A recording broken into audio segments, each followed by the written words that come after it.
basketball as they take on the Mount Olive Trojans in non-conference play.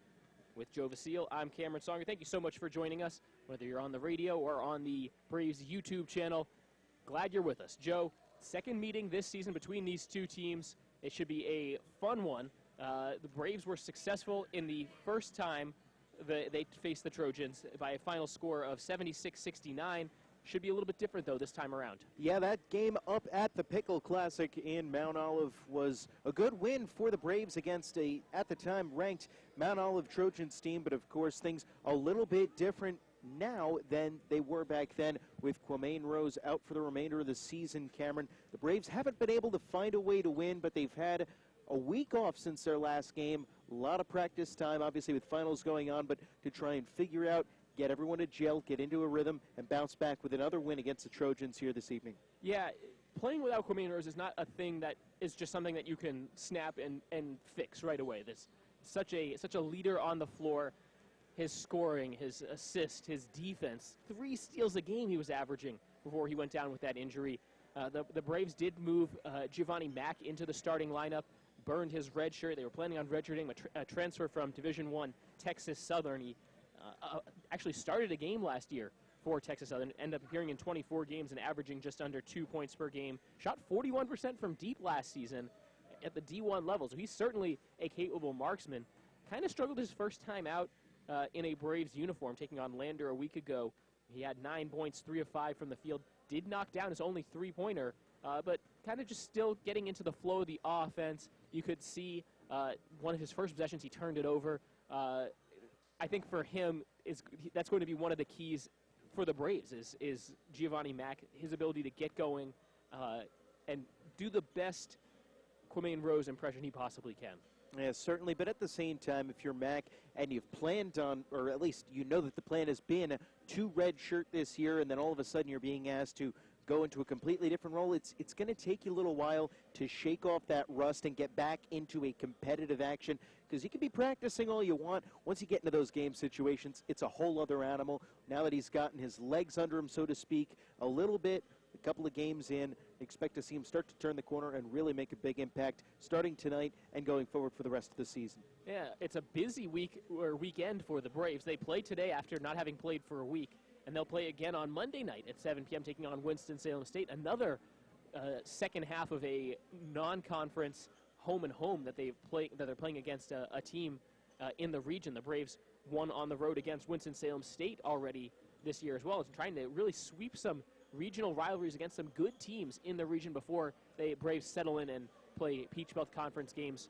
From there on out, they'll hit the road next week and take on Columbus State and Georgia College on the road before getting their real holiday break, and that'll be it for them in December. So kind of playing now 4 games in the span of 8 days, the Braves. And you wonder, for Coach Ben Miller, knowing that his players are going to have to play those long minutes, this is a non-conference game.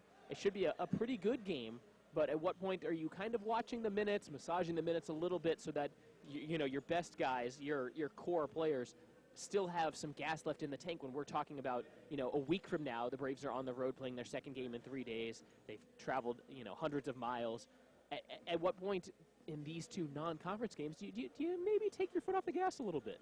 Well, it's a very tough situation that Ben Miller is in, especially for today's game, because you're coming into it with a 2-game losing streak. The most important objective today is to get that win and get yourself back in the right column. Now, you look ahead to Monday against Winston-Salem State or Columbus State. Later on in the week, maybe you say, okay, if we go up, we'll start managing minutes a little bit, or if we're down by a certain margin, you start managing minutes a little bit more. But in terms of today, I don't know if Ben Miller can really afford to have that mentality. You got to have your best guys out there, try and win this game and get some confidence back going with the team and get them back to where they need to be. They're one of the best teams in the entire country, and just because you've lost your star player doesn't mean that there's not plenty of capable, very talented basketball players out on the court. It's just finding that rhythm, both offensively and defensively, that's been lacked in the last few games. Yeah, Braves do have a 5-3 record on the season. Wins against Catawba, Winston-Salem State, Barton, Mount Olive, and Fayetteville State. Losses, they opened the season with a loss to Lenore-Rhine, and then, like you said, that 2-game losing streak to Wingate and Lander. Braves coming off a season last year, they were 26-6, 15-4 in the Peach Belt Conference, and 15-2 at home. They've already lost one home game this year, so they certainly don't want to match their total losses at home from last year already at this point, just midway through December. But this is a capable Mount Olive team that was ranked as high as number 6 in the preseason. They've been off to a slow start as well. They're 5-4. They've played a very tough schedule as well. One of those losses is to UNC Pembroke, like we mentioned a couple weeks ago, and they're out of Conference Carolinas, a 2-1 mark in conference there for the Trojans. Yeah, they have also come in on a 3-game winning streak as well, so they were 1-4 at one point earlier on this season. They lost just 4 games last year, getting all the way to the Elite Eight in the D2 tournament. But for the Trojans, they're averaging 78 points per game. It's going to be a task for the Braves to try and stifle that offense a little bit. They're a big team, but like we were talking about before, Cameron, they don't necessarily always play like it. Yeah, they definitely have some outside shooters, and they like to space the floor and run. Mike Moore is one of those guys that, if you had to say, what do you mean by the fact that they're a big team but they don't always play like it? Mike Moore is a 6'8" senior forward who shoots 41% from downtown. He took 4 threes in the game against UNC Pembroke a couple weeks ago. But when you're talking about Mount Olive's offense, you can't – it kind of starts and ends with Dontrell Bright, a preseason second-team All-American. Senior averages 19 points a game. He torched the Braves a couple weeks ago to the tune of 35 points on 12 of 18 shooting, including 3 of 5 from behind the arc, 8 of 10 from the stripe. If he has a game like he did against the Braves when they met in the Pico Classic in Mount Olive, suddenly you don't have a Quamaine Rose to guard him. He might be able to score even more. And not only that, but Bright can play defense as well, averaging just about 2 steals per game on the defensive side, has come up with a block this season as well for the Trojans. So a guy who makes most of his contributions, obviously, on the offensive side of the ball, but you can't discount him the other way either. And the matchup between him and Mack today, as opposed to him and Rose when the Braves have the ball on offense, could factor large as well. I would agree with you that it probably will be Mack at least some of the time. Alex Bradley will probably also get some turns to guard him, because guarding Dontrell Bright, such a dynamic scorer, the kind of thing that cannot really be done by one guy. And you wonder if the game plan is for the Braves, well, do you let Dontrell Bright get his 30, 40 points and then try to shut everyone else down? Jaquan Blunt is another guy who is a returning all-conference performer in the Conference Carolinas. Bright is the reigning Conference Carolinas Player of the Year. Jaquan Blunt was all-conference third team last year. He's averaging about 10 points per game, and the Braves shut him down last time these two teams played. He went 0 of 7 from the field, 0 of 4 from deep, scored 0 points, a guy who averages more than 10 points per game. To me, that's where this matchup will be decided. It's not going to be the marquee guys. It's not going to be Alex Bradley or Brandon Watts or Giovanni Mack versus Dontrell Bright. It's going to be the other guys. How can the Braves get Brandon Winford, Tyler Cordenbrock, Jahad Wright, Keyshean Hinton, James Murray Boyles? How can they get those other guys going? Because that's where the game will be decided. It certainly always seems to be that way. You've got the star guys, obviously, on both sides, but it's whose supporting cast is stronger overall that usually ends up taking the day. And, well, a couple of strong supporting casts on both sides today. Or, we could be completely wrong, and it could end up being just like the last time these two teams played, where it ended up being a complete shootout. Dontrell Bright had 17 in the second half of that game. Quamaine Rose had 16 points in the second half of that game. Braves won the first meeting between these two teams 76-69. Braves playing without Quamaine Rose, out for the season with that leg injury. 5-3 Braves, 5-4 Mount Olive Trojans. Braves looking for a sweep of a non-conference opponent in the Mount Olive Trojans. It's national anthem time here in Pembroke, so we will step aside. When we come back, we'll have the starting lineups and the opening tip-off. Stay tuned. You're listening to UNCP Braves men's basketball on the Braves Radio Network.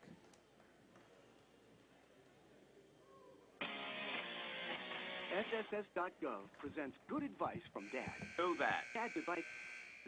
Don't do that. Here's Dad on important topics like asking out that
Men's basketball is on the air, and it's almost game time. With Joe Vasile, I'm Cameron Songer. Thank you for joining us.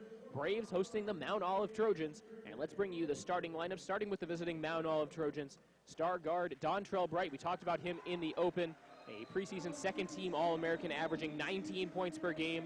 He'll be joined in the backcourt by fellow senior Jaquan Blunt, a senior from Farmville, North Carolina. And also out there for the Trojans, number 21, Dominique Reed. He is a senior forward, averaging 14 points per game. John Wheeland is a senior guard from Pittsboro, North Carolina, another senior guard. And hey, how about another senior in the starting lineup for Mount Olive? It's Mike Moore, senior forward, an outside shooter, even though he's 6'8", 205, a guy capable of knocking down the outside shot. For the Braves, not as many seniors, but plenty of experience out there as well. Very similar starting lineup to what we've seen with the Braves so far this year. Brandon Watts is a sophomore guard from Wesley Chapel, North Carolina, 6'4". He wears number 0. Alex Bradley runs the point, a redshirt junior guard from Fayetteville, North Carolina, who is averaging 11.1 points per game this season. Giovanni Mack, sophomore guard, transferred here from Texas Southern University, 5'10", 175 pounds from Charlotte, North Carolina. And then the pair of seniors in the front court, it's Brandon Winford at 6'7", 215. He wears number 35. And the big man jumping center for the Braves, number 45, 6'9", from Jacksonville, Florida, Tyler Cordenbrock. It'll be Cordenbrock jumping center for the Braves. And Mike Moore in the circle for the Mount Olive Trojans. Trojans wearing black tops with green numbers with white trim. They're going from right to left. And the Braves in their home whites with the black numbers and gold trim. Cordenbrock wins the tip. It's controlled by UNC Pembroke. Alex Bradley gets the handoff from Watts, and here we go around the perimeter to Mack on the right wing. Waiting for a screen from Cordenbrock. Takes it to the top of the key. Over to Watts. Now Bradley on the left side. Trying to post up Winford. Can't get it to him. Mack at the top of the key. Jab step. Bounce pass over to Watts. 15 to shoot for the Braves on the opening possession. Watts driving with the right hand. Going to the baseline. Step back jumper from 18. It's good. Brandon Watts opens the scoring. It's 2-0. Good ball movement by the Braves on that first possession. Swinging around the perimeter, trying to feel out the Trojans. Trojans have their opening possession now. They get it to Bright at the top of the key. Swings it around the perimeter. To the right wing, Reed. Now back up top, Blunt. Step back dribble, guarded by Bradley. Now on the right wing, held by Moore. Couple dribbles. He hands it off. Now it's over to Blunt again. And a nice pass, easy layup for Dominique Reed on the left block. And we're tied at 2. Yeah, Reed did a good job to get the inside position on Cordenbrock and was able to catch that pass and lay it in with ease. Less than a minute off the clock. Pass goes up top to Mack. A nice up fake. He dumps it off to Cordenbrock on the right block. Now faces up, backs down, turn around, fall away jump shot, no good. Rebound controlled by Mount Olive. Bright pushing. Waits for numbers. Braves are back defensively. Trying to drive on Mack. Draws the blocking foul. 18:52 to go in the first half. It's 2-2. And the first foul of the game called on Giovanni Mack. That's a quick one to pick up. He's trying to cut off Dontrell Bright, who was driving with the left hand, trying to go down the baseline. And now they lob it inside, and the easy layup. Cordenbrock wasn't watching there as Dominique Reed tips it in. Mount Olive takes the 4-2 lead. Bradley takes it back across the timeline, gets a screen from Cordenbrock, dribbling with the right hand into the low block, tipped away. They were looking for Winford, and it's stolen. Corralled by Wheeland on the nice defensive play on the low block by Dominique Reed, who has all 4 Mount Olive points. Now going up, laying it up and in, and one, Mike Moore. And Mount Olive off to a 3-for-3 start, and they can make it a early 5-point lead if they hit this free throw. Brandon Winford gets the foul, his first, team second. Going to the line for one free throw, number 35, Mike Moore. Dominique Reed has really been a impact player for the Trojans here early. You mentioned he had the first 4 points, also came up with a big steal on that last possession that led to this potential 3-point play. He's at the line, already a substitution for the Braves as Cordenbrock goes to the bench. Jihad Wright will replace him. Free throw missed. Watts sails in for the rebound, hands it off to Bradley. Braves come back on offense. They're down by 4. 90 seconds off the clock so far. Pass to the right wing. Watts will hold on the Lumbee Guarantee Bank writing. Now driving with the rights. Gets past one defender. Double pump. Shot is blocked. It bounces off the backboard. In transition, here comes Bright for the Trojans. He has numbers. Throws it behind the back pass. Blunt lays it up and misses. Rebound and the tip in waved off as there was a foul on the shot. Dontrell Bright will be shooting free throws. Foul called on Jihad Wright. What a fancy pass that time by Bright. He knew he had the 2-on-1. Just a behind-the-back bounce pass, something that you'd see on one of those mixtapes. Holy cow, I hope he's recording that one. Joey Higginbotham, head coach of Mount Olive, calls Bright right over to the sideline. I'm pretty sure he's probably telling him, did you really need to throw it behind your back? Really? Free throw no good. Mount Olive 0 for 2 early in the game from the free throw line. And that's not helping them extend this early lead. It's 6-2 with 18-13 remaining in the first half. One more free throw on the way for Blunt, who knocks it down. And it's 7-2 Trojans. They pick up in the full court. Bradley sprints up the near sideline. Winford running right towards the middle, but he can't handle the pass. He got a dribble, lost the ball as he went up, and that's another turnover by the Braves already. Yeah, Winford just never had a solid handle on that ball. Kind of the pass led him a little bit too far, glanced off of his fingertips. He was nearly able to make a nice play to hang on, but ended up going out of bounds. Mount Olive comes back after the Braves pick up a little bit in the full court. Now they hand off to Bright, who dribbles at the top of the key. Over to the left wing, Reed. Jab step, the pass goes up top, Blunt. Looking down low, Reed catches and stuffs it home with one hand. He got great position on Winford, and this has been a dream start for the Mount Olive Trojans. 9-2, just over 2 minutes off the clock already. Bounce pass goes over to Watts, right wing. Looking into the low block, Wright comes out, sets a screen. Now they work it around the perimeter from right to left. Bradley holding it above his head in front of the Mount Olive bench. The pass to Watts, now over to Mack on the right wing. Screen from Wright, dribbles to the top of the key. Bradley on the left side. Jab step, the pass to the right side. Mack, a shovel pass down low. Wright lays it up and in and one. Jahad Wright got position on the right block and finished through contact. Foul called on number 21, Dominique Reed, who's done a fantastic job of protecting the rim. The senior forward, 6'6", 227, but he has a 7'1" wingspan. And has used that to block a shot already in this game. Free throw on the way for Jahad Wright is pure. And the Braves have cut the lead to 9-5, 17-20 remaining in the first half. As Alex Bradley tried to take the charge on the far sideline. He's a little slow to get up. That was a 50-50 call at best as Mount Olive pushed the ball quickly. That was right in front of the Braves bench. Bradley called for his first and already the third team foul on the Braves. Check that, the fourth team foul on the Braves. Everybody out there for the Braves except Brendan Watts has one foul right now. Wieland to trigger, gets it into Bright on the right side. He makes the up fake. Now they work it around the outside. Wieland guarded by Mack. Pass to the right side. Back outside. Now Bright at the top of the key. Up fake. Gets past Bradley. Hop step. Gets inside. Lays it up, but he traveled. He knew he got past a bunch of defenders, and he made it look pretty easy, and it turns out he actually traveled. Yeah, it looked like it, as he tried to dribble into some traffic in the lane, he got a little bit tripped up and ended up kind of hop-stepping a little bit on his left foot without putting the ball down on the floor, and obviously that's a no-go. First turnover of the game by Mount Olive. Braves have two. Right, handoff goes back to Mack, now back up top to Right. Bad pass, he has to go low to get it. Driving with the left hand against Moore. Double team comes, pass goes back up top. Mack had it poked away, gets it back. 12 to shoot for the Braves. Bradley on the left side, waiting for a screen. Gets it, takes it back to the top of the key. Pass to the free throw line. Winford has it tipped away and lost it. Here come the Trojans again. Blunt up the left sideline, throws up the lob, and it's laid in. They were thinking slam dunk on that alley-oop. Mike Moore finishes with the finger roll. It's 11-5 Trojans. Bradley splits the double team as he takes it back up the floor. 16:28 to play in the first half. Mack on the left wing. Couple dribbles. Now Watts up top. Pass to Bradley right side. Screen from Right. Takes it to the top of the key again. Watts on the left side. Wieland guards him, driving with the left hand. Snap pass, down low, easy layup. Jahad Wright camped out under the basket for two. Well, it took the Braves a long time to finally break through the zone of the Trojans, but they were able to find Wright wide open on the backside for the lane. Braves sag back defensively now.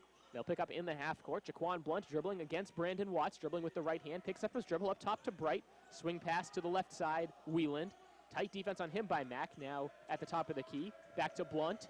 Blunt driving with the right hand. Pushes off, and they'll say he traveled. Great defense by Brandon Watts to slide the feet and stay in front. 15:46 remaining. Back-to-back turnovers by Mount Olive. A timeout on the floor, and we will take it as well. Trojans leading 11-7, and we'll be right back.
back here on Lumbee Guarantee Bank Court on the campus of UNC Pembroke. Now, they held graduation year this morning, and I have to say, a lot of credit to the whole staff, the facilities people at UNC Pembroke. You wouldn't know it. It's perfectly clean, perfectly nice, and ready to host a basketball game, Joe. Yeah, all the caps have been picked up. I don't even see any up in the rafters. That would take quite a throwing arm. I don't know if any baseball players graduated early. Softball players, too, I suppose, would be eligible for that. Braves taking it back on offense. They trail 11-7. Bradley with the left-hand dribble. Tight defense on him. This is Gleaves who just checked into the game for the Trojans. Check that Brown, Jock Brown. Top of the key right. 10 to shoot for the Braves. Driving into the lane. Kick out. He was pushed on the pass. And that'll reset the shot clock. Brandon Watts fired to left corner three. It missed anyway. And they will call the foul on Mount Olive. Second team foul on the Trojans, and it's the first personal on Mike Moore. Braves would like to see him get in some foul trouble. He's got 4 quick points already. Mount Olive with the 11-7 lead, 15-20 to play. Watts in the left corner. Here's that 3 ball again. It's good. Brandon Watts missed it when it didn't count and hits when it matters. Yeah, and Watts that time was a little bit off balance, kind of fading away as he threw that one up, was still able to get it to swish home. The Mount Olive lead is down to 1. Trojans handoff on the right side. It's Blunt dribbling with the left hand to the top of the key. Pass around the perimeter, Brown. Now in the left corner, it's Bright. Pass goes back up top. Jock Brown. They make the skip pass on the far side. We'll get a whistle away from the ball. Officials pointing in opposite directions. They'll say it was an offensive foul. The official who was closest to the ball waved off the other official and said, no, we're going the other way. That's a turnover on Mount Olive. Yeah, and it's going to be the second personal foul going against Dominique Reed, excuse me. So he's going to have to come off now with 14:56 left in the first. That is huge for the Braves. He's their leading scorer with 6 points already. It's 11-10 Trojans with 14:50 to go in the first half. Mack across the timeline, Bright with a tight defense on him. Bounce pass goes to Bradley. Now they feed the low block. Winford turns, spins in the middle of the lane. No good on the fall-away jump shot. And the defensive rebound by Moore for the Trojans. Here they come up the far sideline. Bright, the pass goes back up top to Blunt. He slashes right into the lane, leaves the pass off. On the left block, shot is blocked, and it's a held ball. Great block by Brandon Watts, and Dominique Reed couldn't get the shot off. Check that. That was Jamal Martin who couldn't get the shot off. It was Reed, who's on the bench right now with 2 fouls. Substitution coming on for the Braves. Carson Mounts checks in and replaces Brandon Winford, who's trying to shake off a tough last outing. He was scoreless in the game against Lander for a guy who averages almost 13 points a game. Mounts on the switch, guards the guard Martin. They work it around the perimeter to the right side. Brown holding for the Trojans. Up top, 3-pointer from straight away. No good off the side of the rim. Mack collides with Bradley, but the Braves able to get the ball moving back the other way. Braves can take the lead on this possession. Watts in front of the Mount Olive bench on the far side. Crosses over. Almost lost as he tried to drive left baseline. Swings the pass around to the opposite side. Bradley over to Mack. Now Mack at the top of the key. They set it up for Watts on the far sideline. 3-point attempt is blocked, but he was fouled. Brandon Watts will be shooting 3 free throws on the foul by Jaquan Blunt. He broke the cardinal rule of defense. You don't foul the jump shooter, Joe. Yeah, and Watts might have done a nice acting job to fall down after that. It didn't appear to be a lot of contact, and any contact that was kind of looked like it was after he had shot the ball, but I'm sure he's not complaining about going to the line to try and pick up 3. Well, it wasn't a loud one. You didn't hear a lot of slap, but he went sprawling all over the floor. First free throw up and good for Brandon Watts, who's kind of struggled from the free throw line so far this year, shooting 50%. And last time out against Lander, left 3 points at the line in what ended up being a 3-point game. He was 5 of 8 from the charity stripe a week ago tonight. Second free throw, nothing but net. Brandon Watts seems to have the stroke working here today. James Murray Boyles will check in and place Jihad Wright. Braves have taken the lead. It's 12-11, 14:01 to play in half number 1. One more free throw here for Brandon Watts, who's now the game's leading scorer. He has 7. He was fouled shooting that 3. Third free throw rattles out. Mounts wasn't able to get the rebound, and here come the Trojans on offense. They look to have numbers. Braves sprint back defensively. Handoff goes to Bright. He's still scoreless. To the left corner, Blunt. Back up top, Martin. They get it back to Bright in the right corner. Now up top, Moore. Quick passing right now by the Trojans. 13 to shoot. Blunt on the near wing. Skip pass to the far side. Here's Bright. Bradley guards him. Step back 3. It's good. Wow, right in the face of Alex Bradley. Dontrell Bright from way downtown. Just his first 3 points of the game, but boy, he worked hard for that one. Well deserved. Put that on his highlight reel. That was Steph Curry-esque. 14-12, the Trojans lead. Bradley dribbling on the left side, gets a screen from Murray Boyles, takes it to the top of the key. Watts swings it over to Mack on the near side, trying to post up Mounts. Now Mounts comes out to set the screen. Stepping back is Mack. Now trying to feed Mounts, and it's stolen away. Braves are running out of time on the shot clock. It was down to 8. Trojans in transition. Pass to the left corner. Moore driving baseline, and it's blocked, but they called the foul. See who they get this on. It was either on Mounts or Watts, and they will get Carson Mounts for the foul. That's much less costly for the Braves between the two guys it could have been on.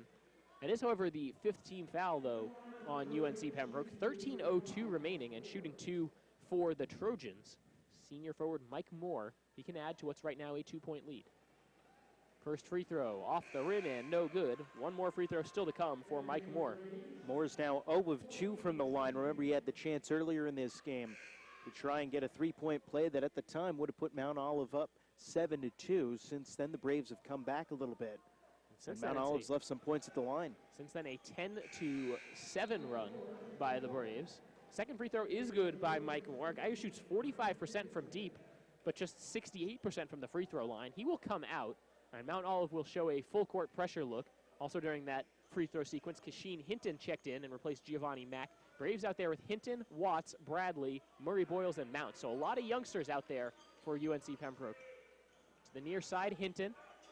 Back up top, Bradley. He tees up a 3-ball from straight away. Nothing but net. Alex Bradley drops home a triple. We're tied at 15. Alex Bradley has his first 3 points of the evening. And here comes Dontrell Bright, All-American guard for the Trojans. Dribble handoff goes to Blunt.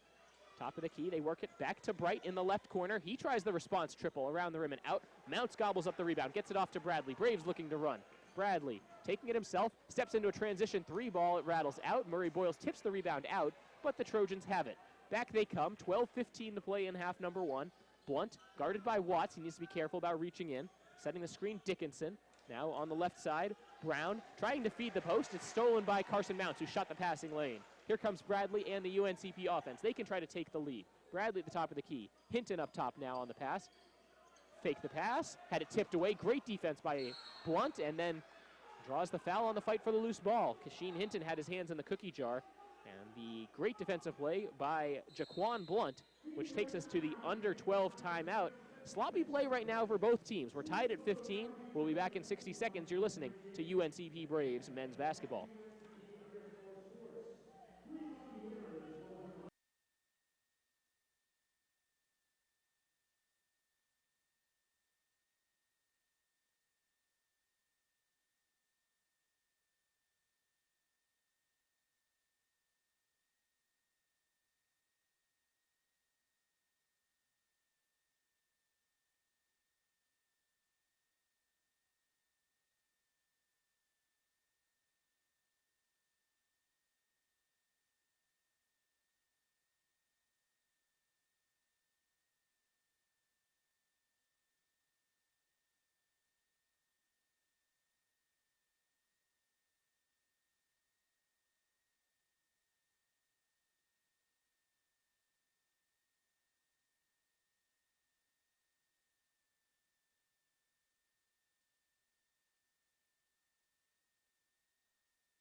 -15, 11:56 to go in the first half. Joe Vasile, I'm Cameron Songer, and Joe, it's been a fun one so far. Trojans have the ball on offense. I'm still waiting for the Trojans to get going from downtown. We'll get a foul and a whistle away from the ball. Trojans with another offensive foul. Second foul on the offensive side today for the Trojans. Their 5th team foul as well. Grant Dickinson called for that one. His nickname, the Vanilla Gorilla, one of the most awesome nicknames I've heard in a long time. The 6'10" sophomore forward protecting the rim there, commits the hard foul as Hinton drives in. Ball bounces all the way almost out the door, and they will call the foul. Kasheen Hinton will shoot 2 free throws. Watch out for the Vanilla Gorilla, Joe. I was going to say. I'm not sure if he was called for that foul or not. He certainly laid the lumber on that. First free throw for Hinton, nothing but net. Braves take the lead, 16-15, 11:41 to play. 16 fouls now each way, and neither team has used a timeout. So it was very even until that point. Now Hinton knocks down the second free throw, puts the goggles back over his eyes. He takes the goggles off to shoot those free throws, and now the Braves pick up full court. They're up by 2. Blunt, guarded by Watts. Everyone else clears out, and Watts will sag off. Now they get the switch. Murray Boyles guards the ball handler, Blunt. Dribbling with the top of the key, finds Bright on the right side. Back up top. This is Brown. They skip it to the left corner. Three-point attempt from the left side, no good. Fight for the rebound, and Watts has it for the Braves off the missed 3 by Jaquan Blunt. Watts hands off, and here's Giovanni Mack. They space the floor, get it to Murray Boyles on the right wing. Up top to Watts, now on the far side, Mack. Tight defense on him, down to 12 to shoot. They'll call the foul, and that will put the Braves on the free throw line. 7th team foul on Mount Olive. And I'm pretty sure they called that on one of the cutters. I was going to say, to foul the ball handler there 30 feet from the basket, that's a bad foul. If a guy's about to get a wide open back cut, that might be a good foul. You put James Murray Boyles at the free throw line. Foul called on Jamal Martin, his first, and it puts James Murray Boyles at the free throw line to shoot 1-1. Front end rattles home. He thought it was out. He was crashing the board. Yep. He'll get one more. 11:03 to play in the first half.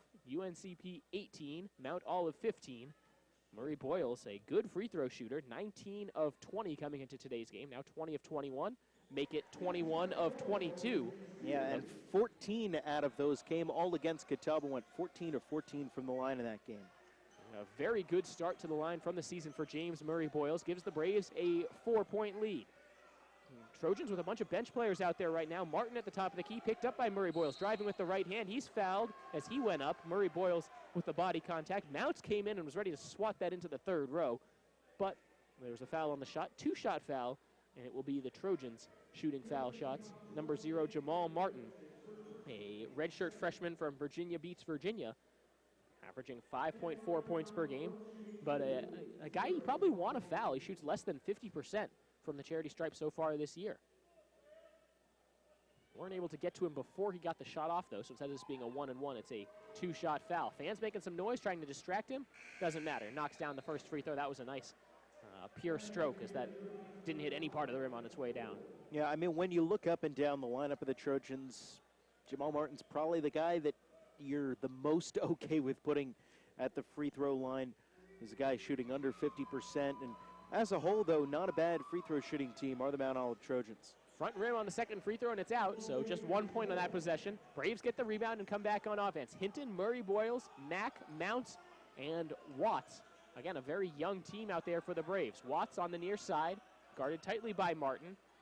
Fires the pass, so they work it around the perimeter. Now it's Hinton on the left side. Trying to get it to Mack at the top of the key. They can't get it to him. Hinton driving with the right hand. In the right corner, Murray Boyles, the dribble move. Back up top, down to 7 to shoot. Mack needs to make something happen. Crosses over, another crossover. Step back 3 from the top of the key. Off the back rim, no good. Long rebound, Murray Boyles tracks it down, and the Braves have another chance.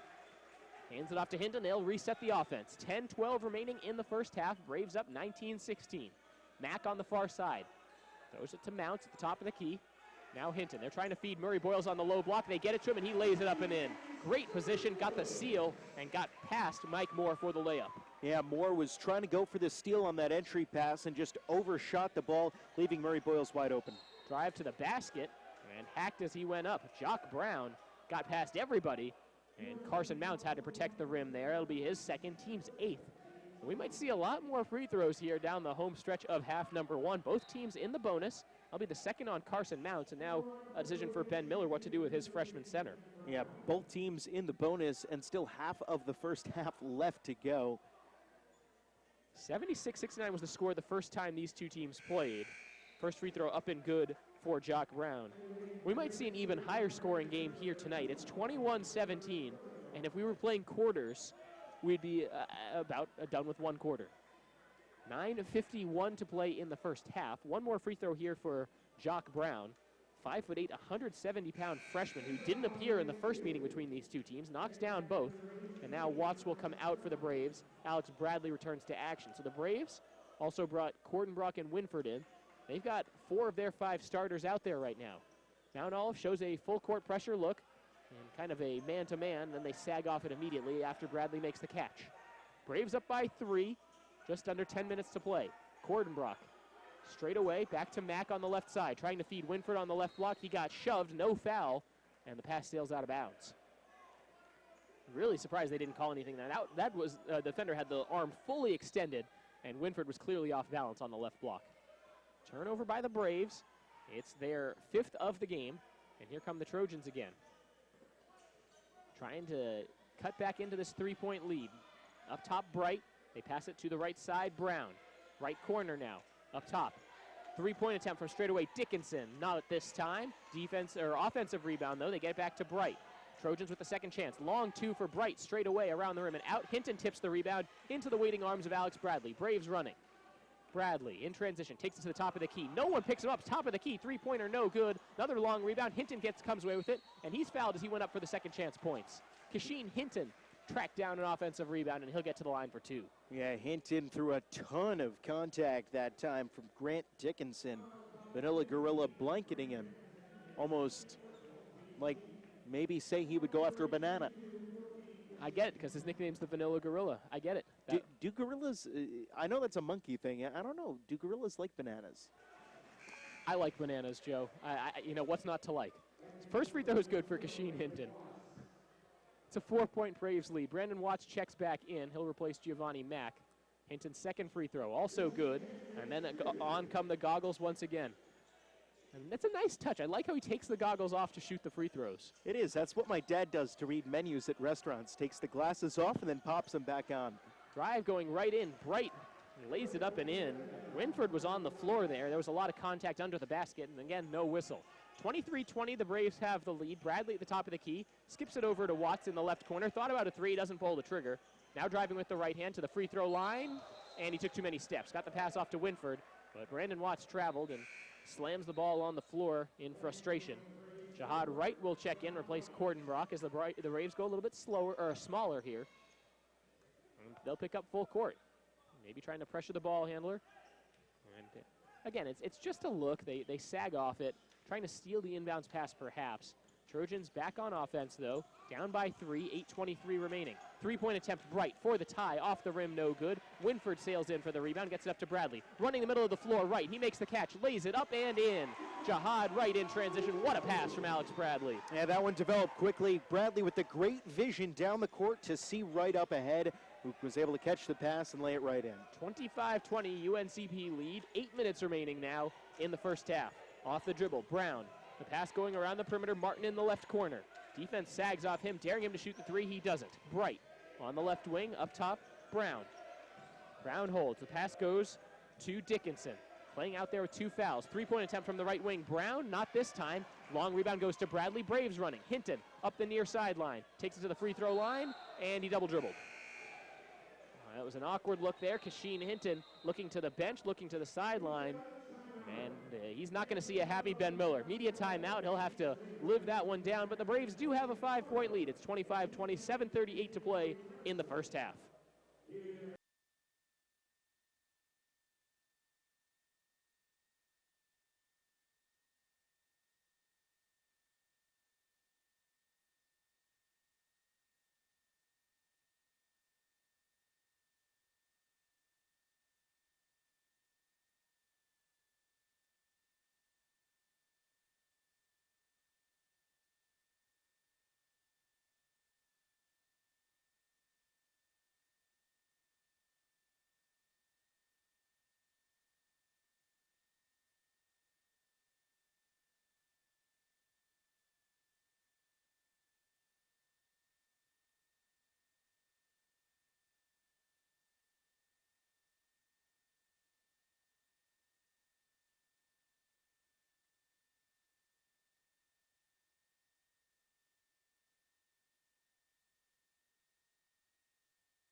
Brought to you by the National Highway Traffic Safety Administration and the Ad Council.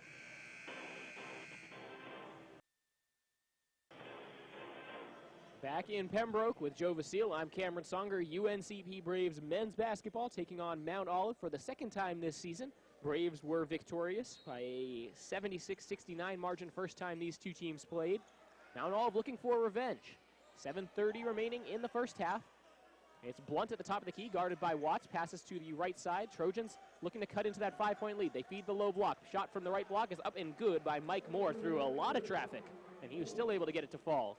Back come the Braves. Hinton controlling things for UNC Pembroke. Lobs a pass to the left side. Bradley gets past his defender. Lost the ball along the baseline. Leaves it for right. Left block shot through contact is good.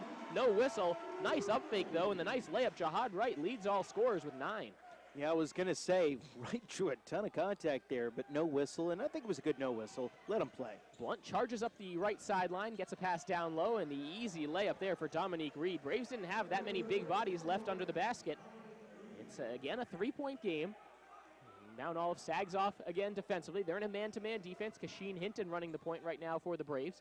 He'll be picked up by Dontrell Bright. Pass goes to the right wing. Bradley controls back to the top of the key. Now over to Hinton on the left side. Still guarded by Bright. Down to the left block, it's Winford. Going through contact, lays it up, not this time. Offensive rebound, and they'll call the foul.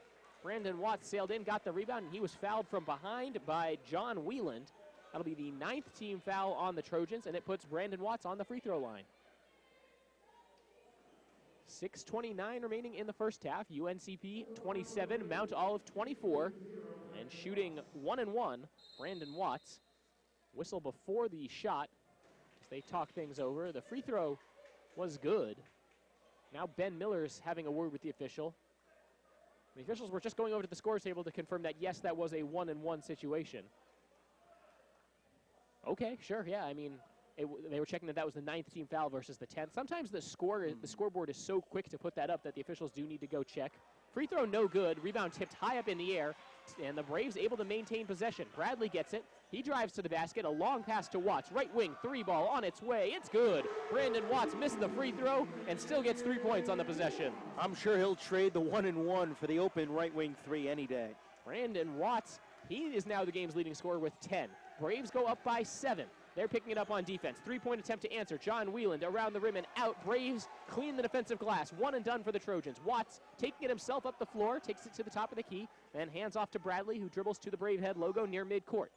5:53 remaining in the first half. UNCP up 31-24. They pass around the perimeter from left to right. Bradley on the right wing. One dribble, now back to Watts. A deep 3 from the top of the key. He was fouled, and he will shoot 3 free throws. Second time today that Watts has been fouled shooting a 3. Went 2 for 3 from the line the first time. Now we'll try and do a little better this time around, but he's done a good job drawing contact when shooting from deep today. That foul called on Jaquan Blunt, his second, team's 10th. Blunt, again, a guy who the Braves seem to have his number. He was held scoreless the first time these two teams played. He's got just 1 point so far today. He averages 10 points and 6 rebounds per game. First free throw for Watts. Gets a kind roll and rattles in. And again, this is the second time he'll be shooting 3 free throws. And you know what they say, fool me once, shame on you. Fool me twice. Not going to get fooled again? Something like that. Second free throw also good. Brandon Watts having a stellar performance here in the first half. 12 points and no fouls. And foul trouble has been an issue sometimes for Brandon Watts as he hits all 3 free throws. A guy who is shooting just 50% from the line so far this year. Knocks down 3 free throws there. He was 2 of 3 the first time he was fouled, and also missed the front end of a 1-and-1. So he's been getting to the line quite a bit. Braves have the lead at 9, as big as it's been. 5:35 remaining in the first half. Trojans looking for some answers on offense. Blunt at the top of the key, guarded by Watts, leaves it down low, and the slam dunk by Mike Moore. That could swing the tide a little bit. Yeah, Moore was just wide open, turned around, and threw it down with the right hand. Nothing too fancy, but you don't need to get fancy, you need the points. 5:13 remaining now. Winford spins into the middle, has his shot blocked, and the Trojans get it back. Reed with the defensive effort. 33-26, 5:05 remaining. Pass goes to the right corner, now back up top. Kick out, it's tipped away, and Brandon Watts almost had that steal and wanted to run the other way. They were looking for Jaquan Blunt on the near side. Instead, the Trojans will get the ball back. 21 on the shot clock, 5:01 to play in the first half, with Mount Olive trailing 33-26. It'll be John Whelan to trigger. UNCP not guarding the inbounds passer, and they get it back to him. Bradley picks him up now. On the far side, Blunt holds, lobs it down low. Reed fighting through some traffic, misses the layup, and the Braves get the rebound after a couple tips. Great defense down low by Carson Mounts, who changed that shot. Bradley slicing into the lane, trying to find Mounts on the no-look pass, and he wasn't ready for it. It sails out of bounds, another turnover by the Braves. And as the Trojans get the ball back. Yeah, maybe a little bit more of a look from Bradley would have helped. He threw it a little bit behind Mounts, who, like you said, didn't appear to be particularly ready for the pass. And you could see as soon as that ball sailed past him, Mounts just went, should have been ready for it. That's a freshman playing with a fourth-year junior. Bradley with the steal, dives to the floor trying to get the timeout call. Instead, it will be a held ball. Possession error favoring the Braves. Wow, Ben Miller was fired up on the Braves sideline. It looked like he should have gotten the timeout because the Braves certainly appeared to have possession of the ball while calling timeout, but they called for the jump ball. Now, one of the rule changes in NCAA basketball this year is that a coach cannot call a timeout during live ball action. Doesn't mean they won't try, because old habits die hard. Of course. But there were multiple white shirts on that loose ball, and they do force the turnover. 4:30 remaining in the first half. UNCP with a 33-26 lead. Braves with a couple substitutions. They're running right now with Mounts, Murray Boyles, Mack, Watts, and Bradley. And 4 guys ran down to the offensive end. Bradley was ready to get the inbounds pass, and doing some math, that means someone needs to come back and throw the ball in. James Murray Boyles eventually makes his way back over in front of the Braves bench. He will inbound the ball. A couple wet spots, though, and that gets wiped up and cleared out. It gives Ben Miller time to tell James Murray Boyles, actually, no, I want Brandon Watts to throw this inbounds pass. Meanwhile, the Trojans look over to their bench, and they want to set up a full court press. Yeah, it's a little bit of maneuvering going back and forth between these two coaches before this inbounds pass as it goes in, and now everyone just drops back. Well, Mount Olive looked like they were ready to defend, but in fact, no one was really was further away than 2 feet from the mid-court line. Then they all just sagged back. Braves have the ball. Murray Boyles the pass up top to Watts. They swing it around to the perimeter to the right side. Bradley, a couple jab steps. He gets inside. Free throw line jumper off the double pump around the rim and out. Defensive rebound Martin, and here come the Trojans. Yeah, not a terrific look for Bradley that time. Would have liked to have seen him pass. Kick out goes back up top. Martin, the up fake, leaves it for Bright. Braves able to dodge a bullet there in transition. Now, couple dribbles, three-point attempt on the way. It's good.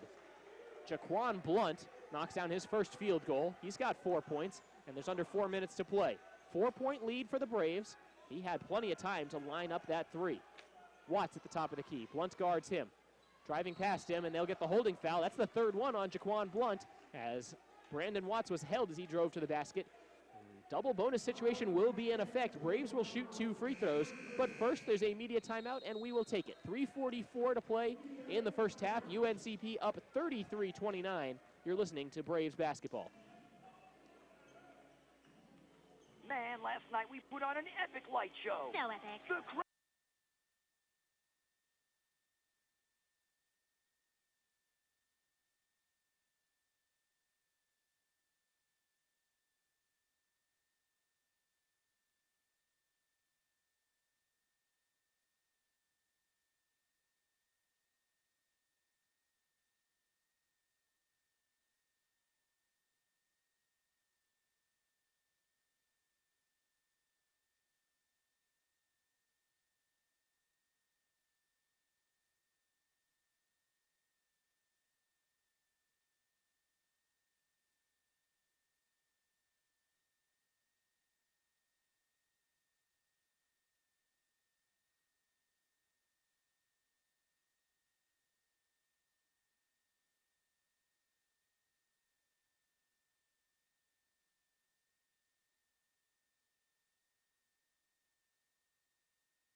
Welcome back to Lumbee Guarantee Bank Court. The Braves leading the Mount Olive Trojans 33-29. And Joe, we talked in the open about Dontrell Bright, the kind of do-it-all offensive guy for the Trojans, and really they haven't gotten him the ball very much. He's been kind of a missing person in their offense today. Yeah, it's a surprise to look down and see that he's only got 5 points thus far in the game. This is a guy averaging just a shade under 19 per contest for the Trojans. So to have limited him to just 5 points almost at the end of the first half, pretty big win for the Braves defense. First free throw up and good for Brandon Watts, who's making a killing at the free throw line in this game. He's now 6 of 8 from the free throw line. He leads all scorers with 14. One more free throw for him. Braves up 34-29. It's on its way off the front rim, no good. Rebound tipped around. Trojans weren't able to corral it.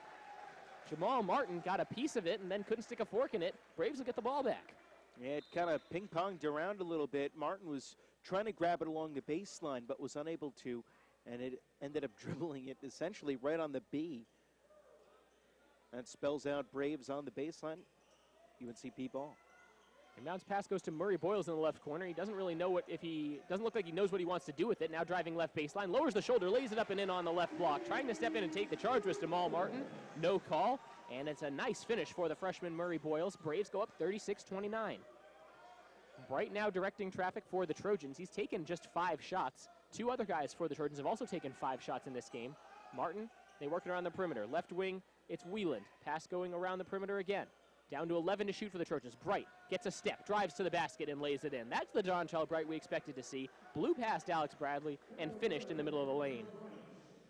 Well, finger roll. 36-31 is the Braves' lead. Bradley up the far sideline. He'll be picked up defensively by Jock Brown. A foul away from the ball. It's an offensive foul. James Murray Boyles kind of throwing the elbow there on the right block as he tried to fight for position down low. Second against Murray Boyles, 9th against the Braves. Murray Boyles will remain in the game with those 2 fouls. Brandon Winford checks back in to replace Carson Mounts. And it's been a slow go in the early part of this game for Brandon Winford. No points on 0 of 3 shooting and 1 rebound, but he'll look to get going here. Still plenty of time to play in this first half. Murray Boyles defending the low block, trying not to pick up that 3rd foul. Pass goes back out top to Bright, 15 to shoot for the Trojans. Nasty crossover, throws the pass to the left corner, wide open 3 for Wieland, and it's no good. Rebound, and there's a foul. Looks like they'll call that on the Braves. Jihad Wright. Check that. They put up 4 fingers. We'll go on Alex Bradley. They put up 3 fingers. Refs need to have bigger fingers from up here in the broadcast booth. It's a little tough to see. Jamal Martin at the free throw line. 2nd personal on Alex Bradley. He's got just 3 points. Both teams now in the double bonus situation. Jamal Martin bends at the knees and fires the first free throw off the back rim. No good. You know what the technical name for that shot is, Joe? It's a brick. A brick, yeah. Yeah, that was a brick. There's really no 2 ways about it. He has 1 more, however. Jamal Martin's first couple trips to the free throw line, not very successful. He was one of his first 3. 1 more here for him, trying to cut this down to a 4-point game, and he does. 36-32, 2:32 remaining in the first half. Now the Trojans picking up full court. Mack, 1 dribble and throws a pass behind Murray Boyles. They finally get it controlled. Up ahead to Watts. Snaps the pass over to Hinton, who misses the layup on the left block. Fight for the rebound. Braves don't give the foul, which is good. And back come the Trojans. They've got numbers to the free throw line. Transition jumper by Brown is pure, and it's down to a 2-point game. Boy, that's a really tough miss for Hinton. The Braves had a 3-on-1 offensively, and I'm sure he knows just as well as anybody else, you got to finish on that. 2 minutes and 2 seconds to play in the first half. UNCP up by 2. Murray Boyles, the pass to the left side, it's Mack. Mack now dribbling to the top of the key. Over to Watts, 10 to shoot for the Braves. Crossover, long 2 from 1 step inside the arc is good. Brandon Watts can't miss today. 16 points for Watts, and we're not even at halftime yet. What a display he's been putting on from the floor and from the free throw line. The pass from Bright. Now Wieland holding on the right wing. Back to Bright. 3-point attempt from the right wing. Off the back rim. High rebound. And who else? It's Watts with the defensive glass. He takes it himself across the timeline, dribbling with the right hand on the right side. Hands off to Mack, who dribbles back towards midcourt. He'll be guarded by Jock Brown. Now back over to Watts. They get the switch, and he carried. He tried the kind of dribble size-up move, and the ref saying he carried the basketball. Wow. Don't see that called every day. Yeah, Watts was trying to get an explanation for what he did, and it was a borderline. He did carry it a little bit, but that's a call that you don't see getting made very often on the move that Watts made. Textbook, yeah, it was a carry, but you rarely see the whistle. 38-34 is the UNCP lead. 1:20 remaining in the first half. And this is an important stretch here. It's about getting momentum before the half. 11 turnovers in this first half by the Braves. You've got to imagine the way they're defending right now, or you could say the way Mount Olive is missing shots, the Braves have got to like the way they've been going. Bright, straightaway 3 ball, off the rim, no good. He cannot find anything here in this first half. Rebound bounces out of bounds, and the Braves will get it back. 1 minute and 7 seconds to play. Yeah, but by that same token, the way that the Trojans have been missing shots, that they're only down by 4 points, is kind of an encouraging sign for them. They've been able to hang with the Braves and only be down by 4 despite being pretty cold and not really getting your big guys going a lot here early, especially with Reed sitting out a good chunk of this first half with foul trouble. 1 minute remaining. Watts holding on the right wing, looking down low, pass tipped away. They were trying to feed Winford. It was tipped out of bounds by Dontrell Bright, who soared in from the weak side to tip it out of bounds. Looking at the stats, it feels like Mount Olive is ice cold from the field. 52% from the floor, but they're 54% from the free throw line. Now a substitution for the Braves. Murray Boyles will come to the bench. Jahad Wright checks back in. The Braves right now have Watts, Hinton, Mack, Winford, and Wright. And a late substitution here for Mount Olive, as number 35, Mike Moore, will go to the bench. 54 seconds left. UNCP up 38-34. Wright, the pass around the perimeter. It's Hinton at the top of the key. Back over to Watts. He's been hot. Turns down a screen from Winford, driving with the right hand, and he traveled. He tried to step back, lost the ball. And now he's pleading his case with the official. He needs to be careful about what he says right now. This would not be a good time to pick up a technical foul. Not that there's ever a good time to pick up a technical foul. No, there's rarely a good time to pick up a technical foul, but he's now 2 straight possessions displeased with the call that's been made by an official. And, well, I don't know if he's got a case really with either one of them. And you got to cut down on those turnovers. Be a little smarter with the ball. 12 turnovers in the first half by the Braves, yet they have a 4-point lead. Mount Olive with the basketball, as there's about a 15-second difference between the shot and game clock. Martin, the pass up top. Here's Bright, driving with the right hand. He hands off. Brown gets to the free throw line, lost the ball, stripped away by Mack, controlled by Winford, and now the Braves can hold for the last shot. Shot clock turned off. Hinton walks it up for the black and gold. Needs to go a little faster, though. And breaks the timeline. Wasn't getting a count from the official, so I'm not sure how much time he really had to spare. 14 seconds left in the first half. UNCP up 4. Watts holding on the far side, down to 10. Up top now, Mack, 6 to shoot. Calling for something. They need to go. Hinton on the right wing. Had it poked away, and he draws the foul. Kasheen Hinton will shoot free throws. 2.2 seconds left, and the foul called on number 13, Jock Brown, his second. And double bonus situation still in effect. Boy, the Braves got bailed out on that possession. Yeah, they certainly did. It didn't look like Hinton was going to be able to get a good look at the basket with the time that he had and some of the traffic that he was about to be dribbling into. Caught a break with the foul call. Rattles home the first free throw. It hit the front rim, then the backboard, then the right side of the rim, and then the bottom of the net. One more free throw for Kasheen Hinton, who has 5 points here in the first half. 39-34. UNCP lead. Second free throw, no good. Mount Olive has the ball poked away. They won't get a shot off before the halftime buzzer. That last second prayer was pretty impressive. Yeah. Ended up bouncing off the backboard, but it doesn't count either way. 39-34 is the halftime score. UNCP with things that they can certainly work on, namely turnovers and second turnovers. They had 12 turnovers in the first half. They still have a 5-point halftime lead. We'll take a quick break here on the Braves Radio Network. When we come back, we'll have the UNCP Braves halftime report. So don't go anywhere. You're listening to UNCP Braves men's basketball.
Carolina.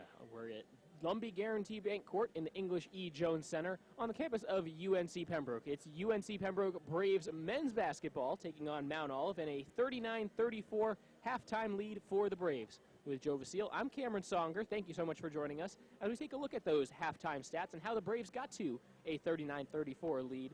Leading scorer in this game, Brandon Watson. He's put on a show offensively. 16 points, 4 of 5 shooting, 2 of 2 from downtown, and 6 of 9 from the free throw line, which is probably the most impressive thing for him.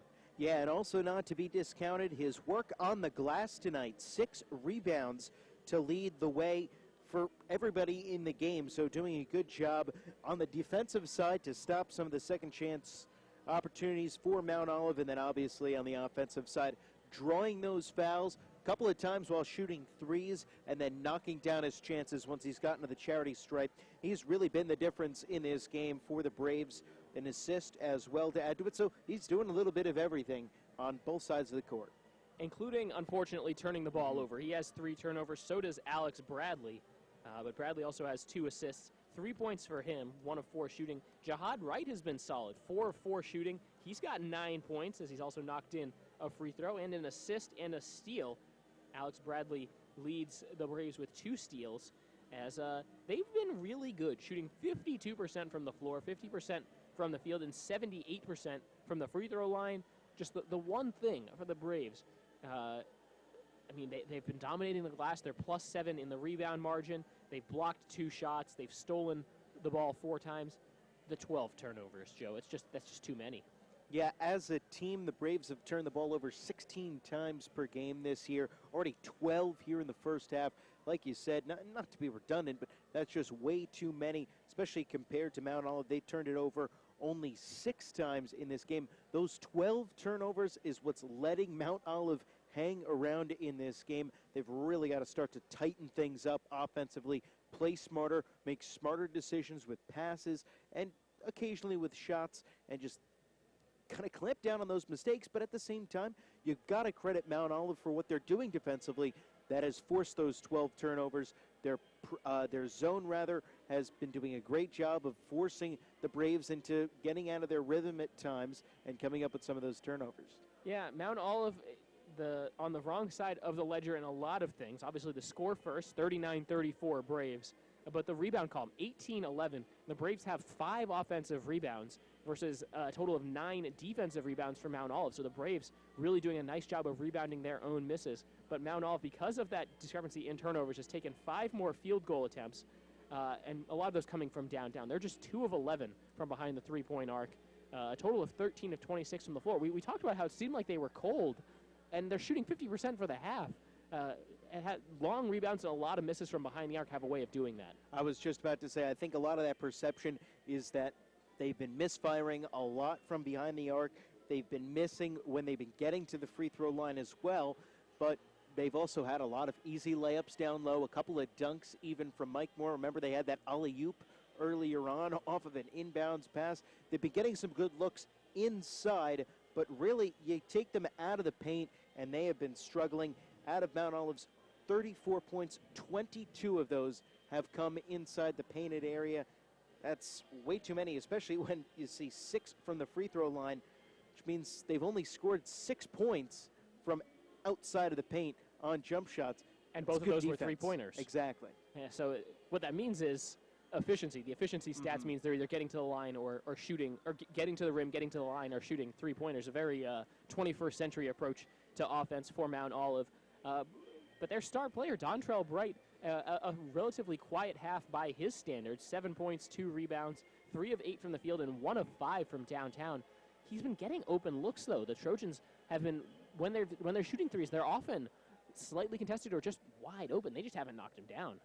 Yeah, it's been one of those things as well that it almost went unnoticed in that first half.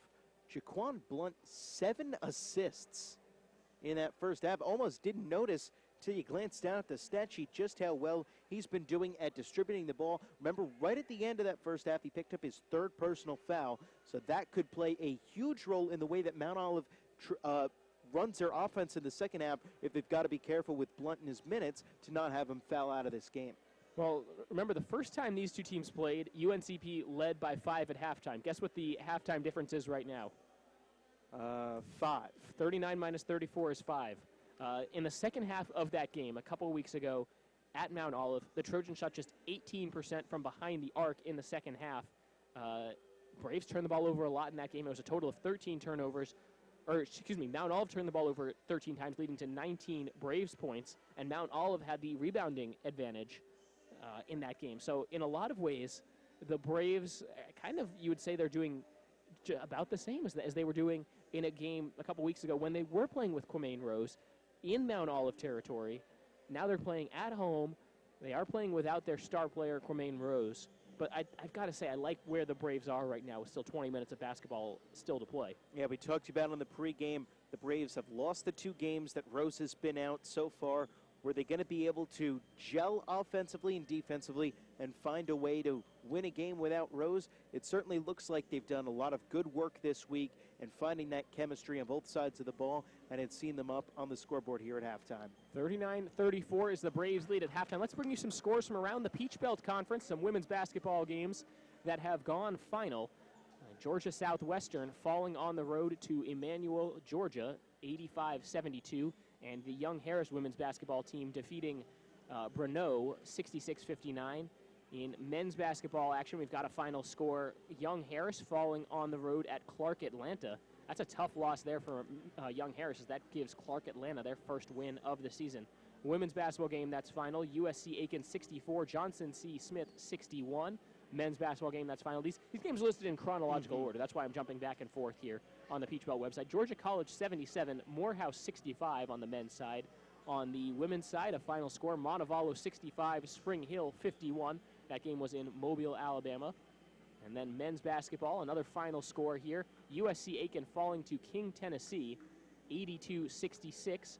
And Columbus State dropping a decision against Lane, 74-69. Armstrong falling to Lynn, 83-79. So some Peach Belt Conference men's teams that have really kind of struggling right now. Armstrong falling to 1-5 on the season. A women's basketball final, though, I'll tell you a team that's not struggling. That's Lander. They defeated UNC Pembroke last week for their first PBC win.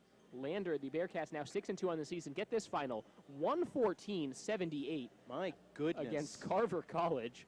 Granted, Carver's now 2-12 on the season. 2-12, that's a lot of games. That's a lot of games. But 114-78, that's a lot of offense. If you had a ticket to that game in Atlanta, Georgia, you were treated to a show there. And men's basketball, this game between Mount Olive and UNC Pembroke at halftime, 39-34. One other men's basketball game in action. We don't have live stats from that one, but Montevallo is taking on Miles at the Miles College Classic. Still 2 minutes. Let's see if we can squeeze in some other scores from around the country, unless you have something you want to get in here. Well, this is a score from earlier on. It's actually UNC Chapel Hill falling to Texas on a buzzer beater earlier today, 84-82. Javon Felix hit a buzzer beater from midcourt as Texas and Shaka Smart upset number 3 North Carolina. Their season hasn't quite gone the way it's been planned. Also, Heisman Trophy is going to be unveiled tonight, Cameron. Yeah, other news from college football, the one college football game in Division I, Navy beating Army once again, 21-17. As the streak stays alive for the midshipmen, they knock off Army. I lost count of how many years in a row that's been, but it's been quite a few. It's double digits. I believe it's 14 years in a row now that the midshipmen have taken down the Black Knights, and, well, Navy's had a very good season overall, ranked, 21 in the country in the latest poll. So you tip your hat to the midshipmen running that triple option offense like almost nobody else still does across college football, and running it very successfully this year. One NBA score that's final, the Clippers defeating the Nets 105-100. We'll take a quick 30-second break. This has been the UNCP Braves halftime report. When we come back, second half action back in 30 seconds on the Braves Radio Network.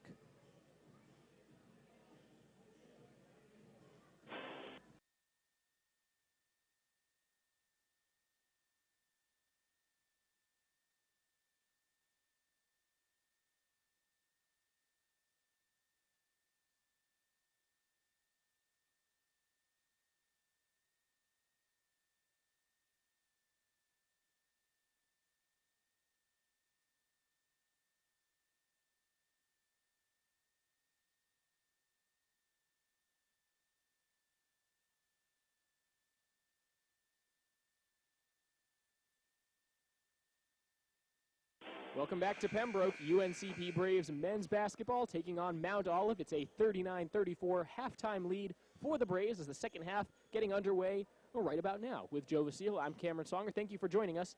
As Joe, it looks like the Trojans will get the ball to start. Braves, a pretty good defensive first half. He certainly did. As we mentioned, though, the big key for the Braves is to cut down on the turnovers. Turned it over 12 times in the first half. Got to lock it up and be a lot more secure with the basketball going forward. Trojans now moving from left to right across the floor. Braves sitting back in a 2-3 zone. Watts guarding on the right wing as now they match up. It's Martin, the pass up top to Bright, trying to drive with the left hand. Kick out goes to Wheeland, a couple dribbles to the elbow. Pass to the right wing. 12 to shoot, up top, Bright driving with the left hand to the free throw line, back out. Wheeland, three-point attempt from the top of the key. It rattles home. John Wheeland from deep.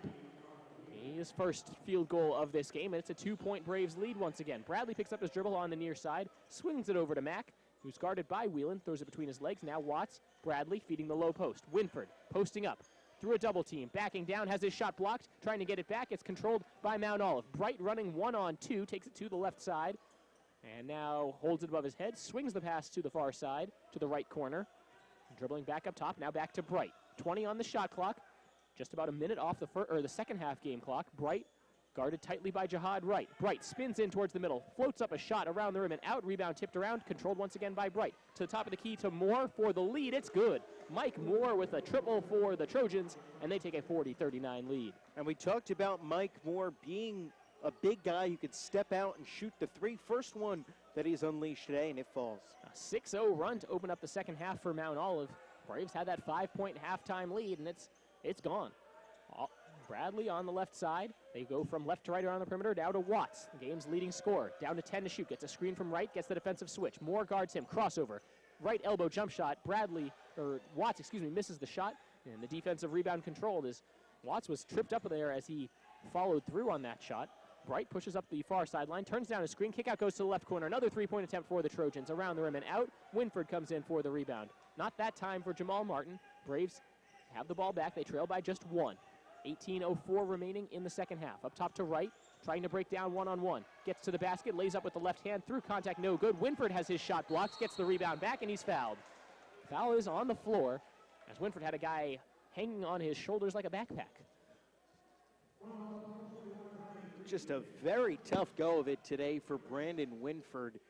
It just seems like every shot that he's going up against, he's been double-teamed, just almost impossible for him to get a good look today. Foul goes against Dominique Reed, his third, team's first of the half. Mack on the left wing, steps back behind the three-point line. He's guarded by Wheeland. I think he wants to isolate. Now feeding, short corner, Winford getting to the middle, spinning, left-handed shot off the back rim, no good. Rebound tipped up in the air, bounces around, and controlled by Mount Olive.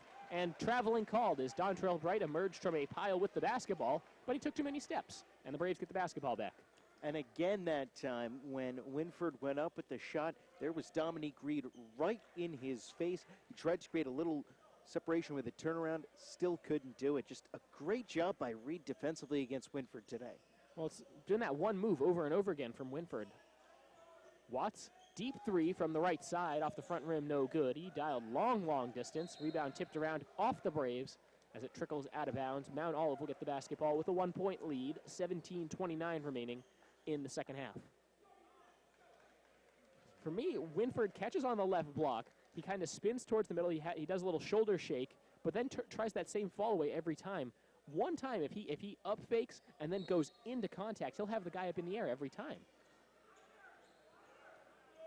That's me trying to coach post moves, and if you know anything about me, I'm about 5'10", 155.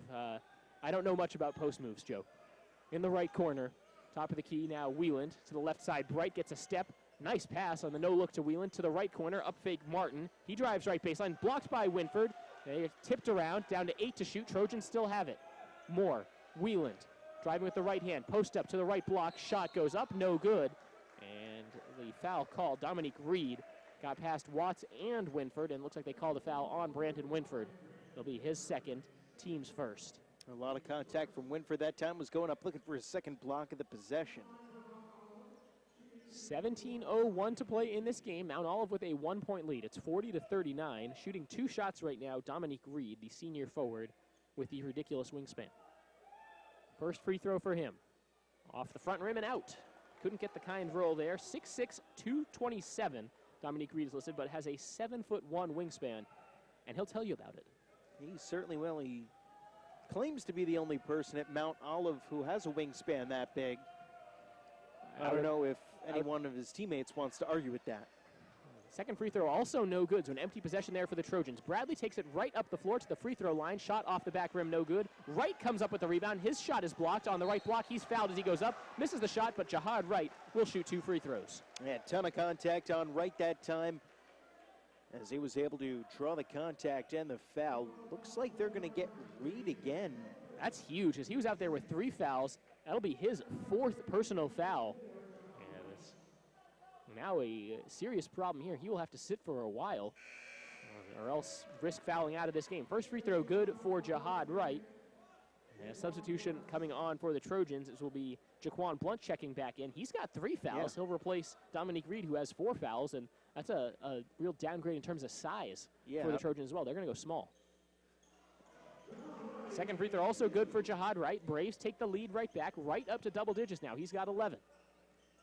16:45 to play in the ballgame. 41-40, the Braves lead. Watts guards the ball handler, Blunt. Pass to the right side, Bright. Now over to Blunt. 3-point attempt. He's wide open and rattles it home. No one came out on the shooter. Jaquan Blunt knocks down the 3. Bradley nearly lost the ball as he came up the floor and then throws a dangerous pass to Winford in the block. It gets intercepted and stolen. Here come the Trojans. Bright with the Euro step to the basket, banks it in, through a little bit of contact. He goes down, pops right back up. It's a 4-point Trojan lead. Watts across the timeline for the Braves. Turnovers seriously a problem right now for UNC Pembroke. Now offense starting to open up on the Mount Olive side because of the turnovers of the Braves. Right, the swing pass over to Mack on the near side. Dribbling with the right hand, over to Watts. Wide open 3, top of the key, it's good. Brandon Watts from downtown, and a quick timeout taken by Ben Miller. No, check that, they're going to call a foul.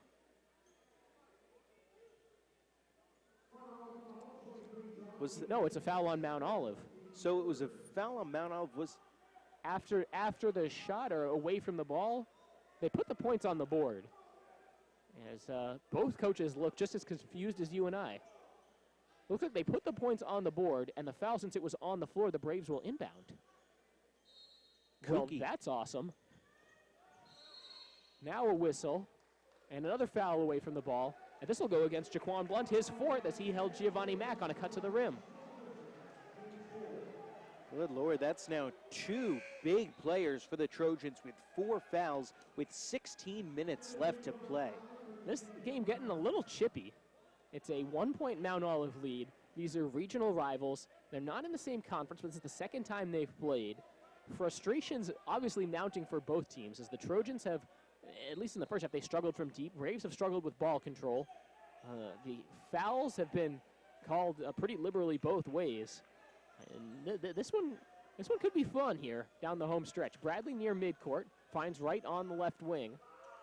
Looking for a cutter, gets up top to Watts. Now Bradley on the right side. Back up top to Mack, fakes the pass. 16 to shoot for the Braves. Back over to Bradley on the far sideline, guarded by Bright. They go back to Mack at the top of the key.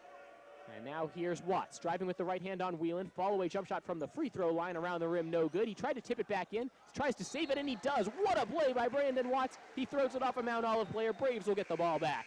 Fantastic by Watts that time to not only throw it off the Mount Olive player, but then do a jeté in the air to get out of the way of the ball so that it didn't end up hitting him out of bounds before it hit the floor. He ended up hitting the deck and almost landing in the push-up position before that one was all said and done. Another great play by Brandon Watts.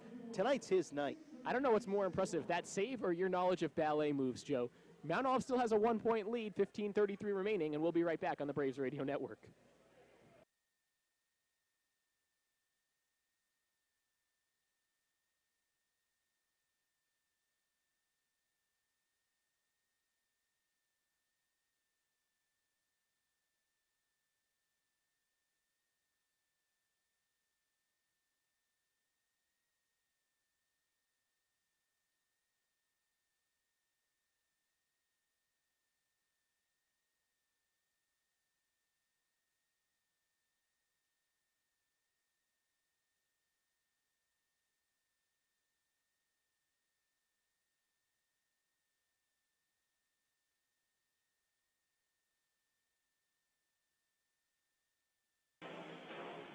Braves trailing by 1, but they're getting the Trojans in some early foul trouble in the second half. Already 4 team fouls on Mount Olive in the first 4 minutes of the second half. With Joe Vasile, I'm Cameron Songer on the Braves Radio Network. An interesting game so far, and 2 Trojan players with 4 fouls right now. Yeah, and 16 total fouls have been called against Mount Olive, 11 against the Braves. This has been a game that the referees have not been afraid to blow their whistles, that's for sure. Inbounds pass goes to Watts. Quick 2 off the inbound, no good. Defensive rebound, Bright. He pushes with the left hand up the floor after the miss. Here come the Trojans. Whelan, right wing 3 on its way, no good. Everyone watching that rebound. Mount Olive takes it, and it goes back up top to Bright. 3-point attempt. It's good. Dontrell Bright knocks down a 3, and the lead 48-44 Trojans. And what a mismatch in the fight for that rebound. It was the 6'8 Mike Moore getting boxed out, quote unquote, by the 5'7 Alex Bradley. And of course, it was Moore who won that battle. Bradley holding on the right wing, gets a screen from Wright, throws the ball up top to Mack, crossover, another crossover, step back 3 from the top of the key, front rim no good, fight for the rebound, they'll blow the whistle before anyone could grab that ball, and I think that's going against Mount Olive. Brandon Winford kind of lost his balance emerging from that scrum, and the foul called on number 35, Mike Moore. Number 35 fouling number 35. Second personal on Moore, 5th team foul on the Trojans, and the Braves have better been practicing their free throws because they're going to get an opportunity to shoot some free throws in this second half. Watts to trigger, Mounts checks in, so does Murray Boyles as Wright check out of the game. Haven't seen much of Cordenbrock in this one. Murray Boyles from the right block puts up a shot through contact, no good. Rebound tipped around, and they'll say this time Murray Boyles committed the foul on the fight for the rebound, and we'll go the other way. Third foul going against James Murray Boyles in this game coming off the bench. He's got the 6 points, but the 3 fouls have been costly. Braves now picking up full court as it will be Jock Brown dribbling for Mount Olive, guarded by Alex Bradley. Lowers the right shoulder and drives right past him. Trojans with the ball on offense. A foul away from the ball on the handoff, and it's a moving screen on Jamal Martin. So another foul by Mount Olive. That's their 6th.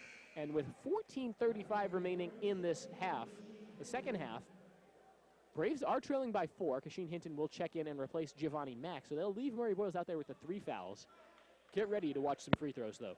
I was going to say 1 foul away from being in the bonus, and there's 14.5 minutes left to go. Watts on the near side, up top to Murray Boyles. Hinton on the right wing. He was open, thought about a 3, didn't take it. Throws the pass back up top to Bradley, fires it back over to Hinton. Up fake, now driving right baseline. Scoop pass over to Watts. Watts going through some contact, lays it in on the reverse. Another nice finish for Brandon Watts. He's got 21. Braves trail by 2. It's 48-46, 14:04 remaining in the ball game. Dribble handoff goes to Bright. Now they swing it over to the left side, Brown. Moore gets to the free throw line, to the left corner. Wieland throws it into the block. Posting up is Moore, guarded by Murray Boyles. Nice passing as they go to the right side. Ball tipped away by Watts on the drive. Wieland lost it. Here come the Braves on offense. Hinton has the ball poked away and lost it, and back come the Trojans. 1-on-1. Free throw line jump shot for Brown. It's good. Jock Brown in transition, pulled up when he saw Alex Bradley coming at him. Still knocked it down. Bradley pushing back the other way after the made basket. Now slows it up and waits for the offense to develop. 13:24 to play. Pass stolen again.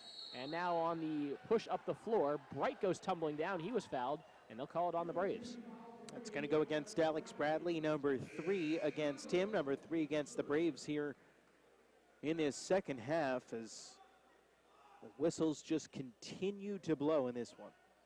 And now some papers starting to blow around the court as well. That was a Mount Olive player who was in such a hurry to check into the game that he ran right into an assistant coach. It's been that kind of game, I think, for both teams. Trojans with the ball in a 4-point lead. 13:17 to go in this one on the left side. Now back up top. Here's Moore. Trying to get it to Bright, can't do it. Now back up top to Jock Brown. Michael Hart also just checked into this game. Free throw line, a nice dump-off pass, and the layup good for Emmanuel Patton, who also just checked in. It's a 6-point Trojan lead. He slapped the backboard on that lay-in. Over to Bradley, left side. Braves got to get something going here on offense. Watts. Hinton now on the right side. They post up Mounts on the right block. He goes up with the right-handed hook shot and gets the kind roll. Carson Mounts, he loves that righty hook shot, and at 6'10", it's so hard to block. 4-point Trojan lead, 12:35 to go. Up top, Moore. He swings it over to the left side. Dontrell Bright will size up Kashin Hinton. Picks up his dribble, throws to the right side. Now back up top to Moore. Swing it back over to Bright. Deep three in front of the Trojan bench. It's no good. Long rebound tipped around. Last touch by Carson Mounts, and the Trojans will get it back. And Mounts was fighting with Patton for that rebound. He went up with his right hand, tried to corral it down, but ended up having it just tip off and scoot out of bounds. Looked like he might have been tugged a little bit by Patton as he was only able to get one hand up to go up for that rebound. The inbounds pass goes all the way into the backcourt, tracked down by Dontrell Bright, and he'll set up the offense here for the Trojans. They lead by 4, 12-13 to play. Breaks the ankles with the crossover, lays it up, and misses, but he was clobbered as he went up with that right block layup, and it will be Dontrell Bright shooting free throws for the Trojans. Foul's going to go against Mounts. He picks up his third. So a couple Braves in foul trouble right now. The one that's worrisome is Alex Bradley because he's the starting point guard. He has 3, but James Murray Boyles and Carson Mounts, both second-string freshman post players, they have 3 each. But a pair of Mount Olive players have 4, so I'd say advantage Braves. First free throw good for Dontrell Bright. He now has 13 to lead the Trojans. He is their leading scorer, a preseason All-American, reigning Conference Carolinas Player of the Year, etc., etc. And he has one more free throw. Can't connect, and the defensive rebound by the Braves. So the lead remains at 5 for the Trojans, 12:06 to play. Kashin Hinton will take things up for the Braves. Crossed over, almost had it poked away. Nice defense on him by Bright. Now Watts on the near side. Picks up his dribble, feeds Murray Boyles on the low block. It's tipped away and tipped out of bounds. And the Braves will get it back. They'll have 14 on the shot clock, but there's a timeout on the floor, and we will take it as well. 53-48 is the Mount Olive lead. Don't go anywhere. You're listening to UNCP Braves basketball.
With Joe Vasile, I'm Cameron Songer on the Braves Radio Network.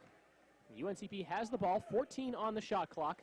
They're out there with Watts, Mounts, Murray Boyles, Mack, and Hinton. Alex Bradley on the bench right now with 3 fouls. Inbounds pass goes to Mack. He tees up a triple. It's no good off the back rim. Sailing in for the defensive rebound is Emmanuel Patton of the Trojans. And here come the visiting Trojans in transition. Moore thought about a 3. Then thought better of it, gives it back over to Bright. Holds as he's guarded by Hinton, throws it to the left side. Hart picks up his dribble, now up top to Moore. Now Bright on the near wing, guarded by Hinton. Swings the pass over to the left side, up fake, driving with the right hand. Kick out, Moore, open 3. Not this time, and the rebound looked like that bounced off the shot clock, and it will be going the other way. So the missed 3 there again by Mount Olive. They connected on them early in the first half. They connected on them early in the second half, but again, slumping.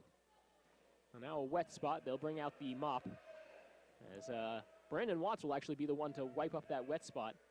What can he do tonight? When we say he's done everything for the Braves in this game, we mean he has done everything for the Braves in this game. 21 points, 7 rebounds, and also mop duty. Well, this will be great for Watts in a couple of years when he's going out on job interviews. Name a time where you've worked outside of your job description. Well, when I was a player, I also would mop up sweat on the court. Now getting a nice ovation from the fans for doing so. They appreciate the hustle. Yeah, what do they say? You can't knock the hustle. No, certainly. He's certainly working hard out there. 6 of 11 from the floor so far today for Brandon Watts. Hinton driving with the right hand off a screen from Mounts. Tough fall-away jumper in the lane. Rebound being tipped around. Mount Olive saves it from bouncing off of their own player out of bounds. Now pushing in transition. It's Brown. He takes himself all the way to the left wing. Spins past a couple defenders. Mounts with the body contact. Then the block by Watts. Rebound controlled, though, by Mount Olive. Moore gets to the basket, lays it up and in, and one. And that'll be the 4th foul on Carson Mounts. Holy shnikes, with some of the fouls that have been called today, for the amount of contact that was on Brown as he went up for that first lay-in, for them to just let him play through it, I am very surprised. There was less contact on Mike Moore when he got fouled, which he did going up for that one. But c'est la vie, he'll try for a 3-point play after this. Timeout taken by Ben Miller, and it's the first called timeout of the second half, and we'll take it as well. 11 minutes to go in this one. Mount Olive up by 5. We'll be right back.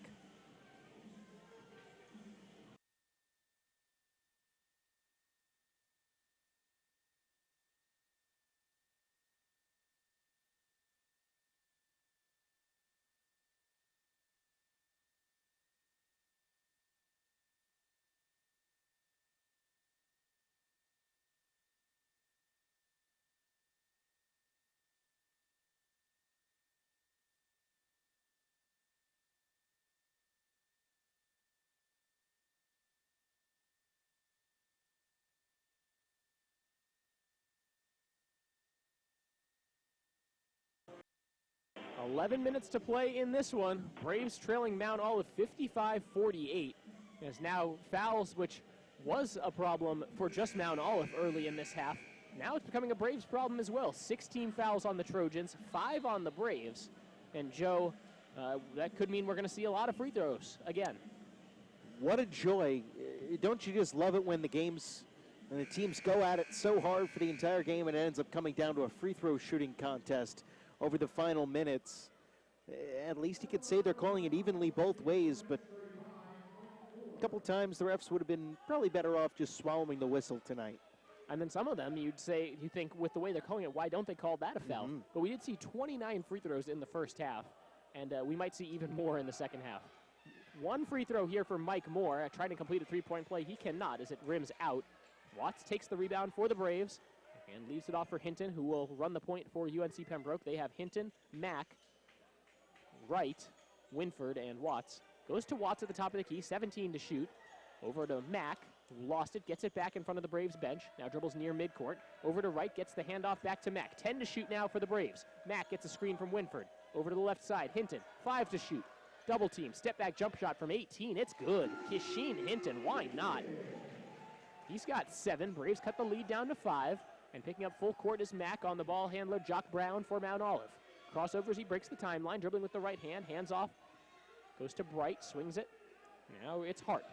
Now Bright trying to drive right baseline, and he gets bumped. And they'll call the foul on Kisheen Hinton. His second, team 6th. And now no more fouls to give for either team. 10-13 to play in this one, and get ready to hear us talking about some more free throws because you know it's coming. Braves right now shooting 80% from the line. They're 16 of 20. Trojans are 7 of 16. That's just 43%. Up top, held by Hart. Over to the left side. Tight defense by Mack on the ball handler Brown. The left corner, Bright. Bounce pass to the right short corner. Moore fires the pass. More quick passing. Goes back to the left corner. Bright with 13 to shoot, driving baseline. Has to fire a pass. Moore with the right wing 3. It's good. Mike Moore from downtown. He's got 17. He leads the Trojans. It's an 8-point Mount Olive lead, as big as it's been in this ball game for them. Hinton now calling out a play for the Braves. They need to get something going on offense. Mack up top. Watts, now Hinton. Gets a screen from Winford. Dribbling with his right hand to the top of the key. Back over to Watts. Let's see if they can get him cooking once again. Driving with the right hand. Has it poked away, and they'll call the reach-in foul. Wow, that looked like it was all ball. Michael Hart pleading his case with the official. And then his teammates have to tell him, no, don't do that. 1-and-1 situation in effect. Brandon Watts at the free throw line for the Braves. 9:26 to play. Mount Olive 58, UNCP 50. Front end of a 1-and-1, nothing but net for Brandon Watts. He gets one more free throw. Alex Bradley and Carson Mounts check in, and to the bench go Giovanni Mack and Kasheen Hinton. So the Braves 5 right now. It's Mounts, Winford, Watts, Bradley, and Wright. One more free throw here for Brandon Watts, and it's good. He has 23 points in the game, and they will need to keep leaning on him as the Braves trail by 6. In case you were wondering, career high for Brandon Watts is 37. It was against Catawba last year. Stolen by Wright on the pass, and they get it to Bradley, who takes it across the timeline. Braves working on offense. Offensive foul called on Winford as he was battling for position in the paint. And he certainly did. He was practically sitting down on Patton's hip. That time he tried to swing his leg out in front and ended up committing the foul away from the ball. Third foul on Brandon Winford, who's still scoreless in this game. 17 fouls now each way, but since that was an offensive foul, it doesn't result in free throws for Mount Olive. Bradley guarding the ball handler, Jock Brown. Pass goes to Moore, dribble handoff to Hart, and now they hand it back off to Bright. At the top of the key, guarded by Watts, driving with the right hand, lays it in high off the glass, misses, but he was fouled, and we'll see who they call this on. It's on Carson Mounts, and he's done. That's 5. It's extremely early in the game to have someone foul out. Well, Mount Olive does have 2 players with 4 fouls, but they're both sitting on the bench. Ben Miller rolled the dice, and he lost. So it will be Dontrell Bright, whose hands are on his knees right now. That was a pretty big collision under the basket. Brandon Watts was also right there. They could have called that foul on Watts, I think. He was the guy closer to the shooter, but instead it will be the 5th foul on Carson Mounts, and the freshman from Elkin, North Carolina, is fouled out of this game. He finishes with 5 points. So instead of seeing Cordenbrock check in to replace him, it will be Jihad Wright. So the Braves go with Wright, Winford, Watts, Bradley, and in the backcourt, Kasheen Hinton, who's trying to sneak back towards the basket, see if Mount Olive catches on. They finally do. First free throw, no good by Dontrell Bright. Love that play, where you just try to sneak someone back in a free throw shooting situation. You have to see if the other team recognizes that, hey, there's someone behind us right now. One more free throw for Bright, around the rim and out. Rebound tipped around by Winford, and it bounces out of bounds. It's been that kind of day for Brandon Winford. He jumped too early for that rebound. The ball bounced off his fingertips. He went to try to save it, and his foot was on the baseline. So Mount Olive, after missing 2 free throws by Dontrell Bright, 8:51 remaining, they have the ball back in a 6-point lead. Long time to finally get that in. Inbounds pass goes up top to Hart. Fight for the inbounds pass, and Watts commits the foul. That's the 9th team foul on the Braves, and it will put Mount Olive back at the free throw line. That was not a good foul. Joe, just shaking your head right now. At this point, it seems like every possession is ending up in a foul committed by the Braves over the last 5 minutes. 1-and-1 opportunity for Michael Hart. Nothing but net on the free throw. He's on the board now, his first point. Foul called on Watts. It's just his first, and the 9th team foul on the Braves. So this is just the last time now that Mount Olive will shoot 1-and-1. Front end of that 1-and-1 was good. One more free throw here. Not this time. Winford with the defensive rebound. 59-52. And if Mount Olive is going to keep getting 1 out of 2 free throws, the Braves are not out of this game, but they need to start shots. Someone other than Brandon Watts needs to knock down some shots, I should say. Winford sets a screen for Bradley. Takes it to the top of the key. 13 to shoot. Right on the right wing. Up top to Bradley. A deep 3. Foul away from the ball, and they'll call it on Winford. Unbelievable. The Braves cannot do anything right now. Check that. Winford was the one who was fouled as he fought for position. Number 13, Jock Brown. Still unbelievable. Why are they calling that on a guys fighting for position on a shot that ended up missing? I'm not saying the Braves should be complaining, just a really questionable call. 1-and-1 for Brandon Winford. Off the back rim, no good. He's still scoreless. And Mount Olive cleans the defensive glass. They come back on offense. 59-52 lead for the Trojans. 8:23 to play in the ball game. They get it up top to Moore. Dribble handoff. Goes to Hart. He has trouble with the catch. Finally gets rid of it. Gets it to Brown. Now back to the right wing. It's Patton. Up top, Bright. Swings it around to the left side. Some quick passes, then a hold. 10 to shoot for the Trojans. Dribbling at the top of the key, Brown. Finds a back-cutting Bright, who lays it in with the right hand. Defensive breakdown there leads to a layup for Dontrell Bright. It's a 9-point Trojan lead. Bradley up the left sideline, gives it to Watts, gets it right back to Bradley on the handoff. Holding, now dribbling with the right hand to the top of the key. Right in the near side. Dribbling towards the corner, gets it to Winford. Left elbow jump shot. It's good. Brandon Winford finally breaks the goose egg. He has 2 points. And that just has to be the greatest feeling in the world for Brandon Winford right now, to finally get a bucket to fall and hopefully start to change some of his mojo today. 61-54, under 8 to play. Mount Olive with the ball. Bright driving with the right hand. Spins towards the middle. Pass goes to the left corner. Wide open 3 on the way. Nothing but net. Jacques Brown knocks it down. And it's now a 10-point Mount Olive lead. 64-54. Crossover there. Bradley got plenty of space. Missed the open jump shot from 14. Defensive rebound by Brown. He's just 5'8", but no one there to contest that rebound. Mount Olive gets to the basket. The layup good by Michael Hart. They tried to step in and take the charge there. Hinton doesn't draw the foul.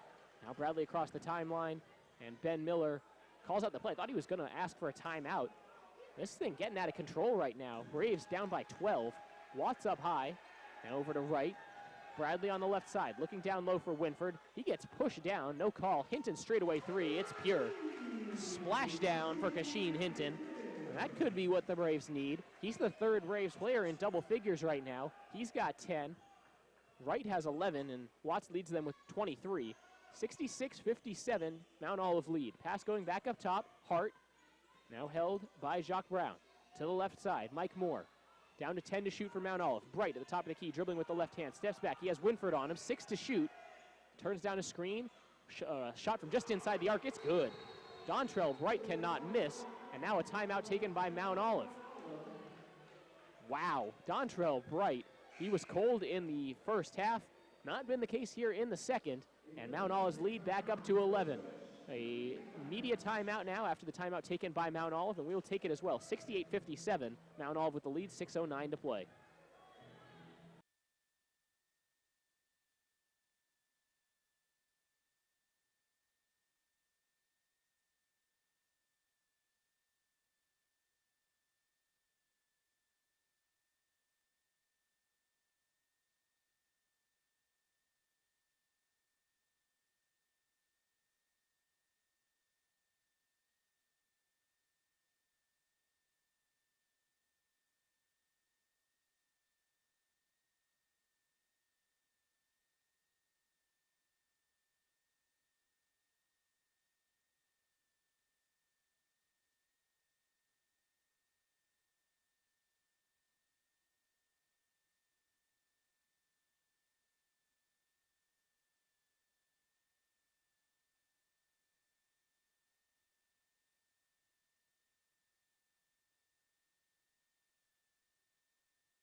Back in Pembroke, where the Braves continuing to be bit by the turnover bug. They had 12 in the first half, just 5 here in the second half. But Mount Olive 10 turnovers as a team, and they're starting to heat up from downtown. They're shooting 38% from deep, but how about this? 56% from the floor in this game for the Trojans. They're up 68-57. UNCP has the ball as they've gone basically ice cold from the floor here in this second half. They were 11 of 21 in the first half, now 6 of 22 in the second half. They're not getting to the free throw line as much, just 5 free throws attempted so far for the Braves, as Mount Olive has the Braves in a bonus situation. The Braves have got to get there. Bradley across the timeline, gets to the lane with the left hand, puts up a floater, it's blocked, and goes out of bounds. Braves will get it back after the defensive effort by Michael Hart. 6, now 22 and a half is not going to get the job done. That's my expert analysis. Bradley at the top of the key, over to Hinton, and he just had the ball slip through his fingertips, out of bounds, and another Braves turnover. That's number 18 in the game. Avoidable mistakes, missed field goals, a couple missed free throws, but not really as many as the Braves have had, and just a long drought. And suddenly Mount Olive gets hot from the field. fight for a ball. The Braves look like they had a steal, and they called a foul on Alex Bradley. That'll be his fourth. Ben Miller losing his mind on the Braves sideline. I was going to say, I think Ben Miller's head is about to explode if one more foul gets called against the Braves. Not only the fourth against Bradley, now a double bonus situation for Mount Olive in what, for all intents and purposes, looked like a clean trap. Tipped the pass, come away with the steal, and instead of a fast break, 2-on-1 the other way. 2 free throws coming up for Jacques Brown. And if there's any consolation, Mount Olive in this game shooting just 40% from the line. For a team that's shooting 56% from the floor, that's almost hilarious. Jacques Brown does knock down the first free throw. He does get one more. He's now got 10 in the game coming off the bench. Not bad for the freshman. A freshman who has only appeared in 5 games so far this season out of 9 that the Trojans have played. And he didn't play in the game against UNC Pembroke the first time these two teams met up. So kind of an unknown quantity. Knocks down both. It's a 13-point Trojan lead, the biggest lead of the game for either team. Bradley with the ball. Running the play right now. Gets it to Hinton, driving with the left hand. Free throw line jumper is short. Nice defense by Bright to get his hand up on the shot. But the offensive rebound by Jahad Red gets it back out to Hinton. He holds at the top of the key. Drives past Bright. Double pump layup from the right block. Rattles out. Another tough miss there for the Braves. Bright gets the ball up ahead in transition. And the Trojans will get it back to their All-American point guard. 8 for something to develop and run some time off the clock. Inside to Martin, who bounces it back out. Hart skips it back over to Bright, who holds at the Brave head logo at midcourt. 10 to shoot for the Trojans. Bright at the top of the key, picked up by Winford. He steps into a 3. He's feeling it, can't hit this one. And the defensive rebound by the Braves, Hinton. Across the timeline with the left hand. Over to the far sideline, Bradley. A deep 3 in transition. It's good. Alex Bradley from way downtown. That's what they need Bradley to start doing, catching fire from behind the arc. They've got 10 points and 4 minutes and 40 seconds to make it up. Bradley is playing out there with 4 fouls, guarding the ball handler. Doesn't pick up that foul. In the corner, Bright skips the pass after a double team. Left short corner jump shot for Mount Olive, no good. Defensive rebound by Winford. He hands it off to Hinton. Let's see if the Braves can build some momentum. They do have the under 4 media timeout. Hinton driving the lane. He's bumped by Bright before he could get the shot off, so it will be a 1-on-1 situation. Kashin Hinton goes to the free throw line, and the Braves need these. Hinton flicks the goggles up as he gets set to take some more free throws. 5 of 6 from the line so far today. All of his first 5 points came from the free throw line. And here come those other Mount Olive players who had 4 fouls and sat most of the second half as almost a completely new lineup in effect here for Mount Olive. They have Brown out there with Martin. Dontel Bright will get a quick break right now as back comes Dominique Reed. He's got 4 fouls, and so does Jaquan Blunt. Mike Moore also out there for the Trojans. For the Braves, it's Winford, Murray Boyles, Hinton, Bradley, and Watts. Front end of the 1-and-1 for Hinton off the front rim, no good. And the defensive rebound taken by Mount Olive. They get it to Blunt, who will certainly want to take his time on this mission. Braves trying to double team, splitting it, and into the right corner, wide open 3 for Martin. He can't hit, and Watts eats up another rebound. He's on double-double watch right now. He needs just 1 more rebound. Takes it to the top of the key, gives it to Bradley. Bradley dribbling with the left hand, takes it to the left wing. 20 to shoot for the Braves, under 4 minutes to play in the ball game. Bradley driving with the right hand. Tough pull-up jump shot, can't bank it home. Offensive rebound, Winford, he lays it up, can't connect, but he was fouled, and that will put Brandon Winford at the free throw line when we come back. 3:51 to go in this one. Braves down by 10, but doesn't feel like they're out of this one just yet. So you're going to want to stay tuned. It's 70-60 Mount Olive.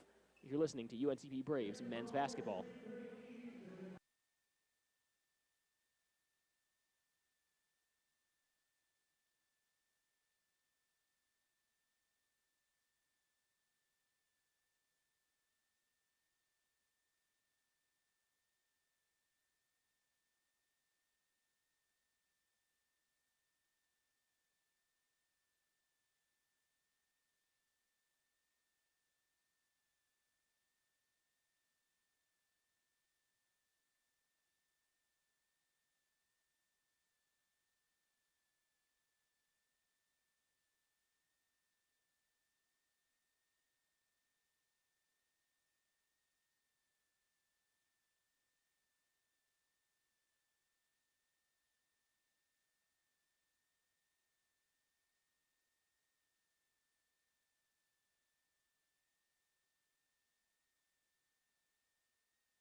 right, here we go. It's comeback time for the Braves. They trail by 10, 3:51 to play. With Joe Vasile, I'm Cameron Songer on the Braves Radio Network. Brandon Winford at the free throw line, where he will shoot two. Double bonus situation in effect for both teams. Plenty of guys in foul trouble for both teams. Carson Mounts has already fouled out of this game for the Braves. And Winford at the line, where he has just 2 points so far in this game. And they need these free throws from their senior forward. Winford lines up that first free throw, and it's good. He's now 1 for 2 from the line. He does have 10 rebounds in the ball game. Brandon Watts has 9 rebounds. He leads all scorers with 23. Dontrell Bright and Mike Moore both have 17 for the Trojans. One more free throw on the way for Winford. And he can't connect. Defensive rebound, nearly tiptoeing out of bounds was Moore. Needs to be careful there. But he gets the ball back up the floor, up to Blunt. Dontrell Bright not in the game right now for Mount Olive. Pass goes down low, laid up and in, and one. Dominique Reed finishing through contact. Another one against Murray Boyles. That's 4 for him now. He's in danger of fouling out. That was such a strong finish there by senior forward Dominique Reed, who's torched the Braves here tonight. He has just 10 points. He does have 4 fouls, so he hasn't played very much. He had just 4 points in the first matchup between these two teams this year, but a guy who averages almost 14.5 points per game on the season. He's just so strong down low. Rattles home the free throw, giving Mount Olive a 12-point lead. Bradley pushing it quickly up the far sideline. Braves got to go. They've got 3:33 remaining in the game to make up 12 points. Watts on the far sideline, trying to post up Murray Boyle. Doesn't get it to him. Now driving with the right hand, throws it behind his back, gets inside, and he gets called for a jump ball as he couldn't get the shot off. Mount Olive got their hands on that ball. Possession arrow favoring the Braves. 15 still on the shot clock as Watts jumped up in the air and looked like he changed his mind about what he wanted to do about halfway during that jump. So he went up as if he was going to shoot, then came down as he was looking to pass it and didn't see anyone open. And now Joey Higginbotham is a little perturbed. I think he thinks the possession arrow should be in his favor. Well, there hasn't been a jump ball yet this second half, and Mount Olive got the ball to start the second half. So yeah, I'm not sure what they're really talking about. The officials are over at the scores table right now, but that is the way it should be pointing. It should be Braves ball. If I'm Joey Higginbotham, I'm saying that should have been called a travel because I didn't really see too much contact between a Mount Olive player and the basketball. Officials now making their way away from the scores table back to action. Braves do have the ball. The call will stand. Watts to Traeger, 15 on the shot clock for the Braves. They trail by 12, 3:25 to play. Inbounds pass goes to Bradley. 20-footer from the right corner, yes. Alex Bradley made a very difficult 2-point shot there. Now he picks up full court defensively on the ball handler Brown. Brown with the left-handed dribble up the far sideline, gets past Bradley, gets to the free throw line, puts up a jump shot from the free throw line. It's no good, and the foul from behind Alex Bradley's day is done. A frustration foul there for Alex Bradley, and he's fouled out with 8 points. Bradley fouled out in each of the first 2 Braves games this season, now fouling out here again today. And they're calling his troops over to the sideline. He wants to make full use of the basically 15 or 20 seconds that he has to decide on substitution. He's already had Giovanni Mack up and ready to go. This is essentially a free timeout for the Braves. Each team does have 2 timeouts left, and there's 3:11 to play. Alex Bradley fouled out of this game. 8 points on 3 of 11 shooting. 3 rebounds, 3 assists as well. And a very frustrated Alex Bradley getting his dabs from the sideline. He will have to watch the rest of this game from the bench. First free throw, nothing but net for Jock Brown. And what a boost he's been off the bench for the Trojans. 12 points for him. He's one of a quad of Mount Olive players in double figures. Reed has 11. Brown now has 13 after he knocks down the second free throw, and Moore and Bright have 17 apiece. Braves go in the home stretch now without Mounts and Bradley, who both fouled out. Mack in transition after the made free throw. Misses the layup on the left side, and the rebound gobbled up by Blunts. Tiptoes the baseline, stays in bounds, and the Trojans can run some more time off this clock. Here's Brown, gets to the basket with the scoop layup. It's good. Mount Olive running away with this one right now. It's a 14-point lead. Hinton, quick transition 3 off the back rim, no good. Blunt with the rebound in traffic. Not a smart shot there by UNC Pembroke. In transition, running the floor, and the layup good. Dominique Reed. Timeout by the Braves as Ben Miller is losing his mind. And just looking at the body language on the Braves bench, the last few possessions, Ben Miller just sitting there slouched over in his chair, same with the assistant coaches, the players, heads in their hands, not very positive over on that side of things. They're down now 16 points with 2:36 remaining. You hate to say that it's too large of a lead to come back with, because it's not. Teams have come back from deficits like this in similar amounts of time, but it's going to be incredibly difficult for the Braves at this point. If they're going to do it, it's got to start right now, and something big's got to happen. Looks like Jimmy Stady is going to be checking into the game for the first time today, maybe to provide some kind of spark off the bench, or at least somebody who doesn't have a foul yet on him.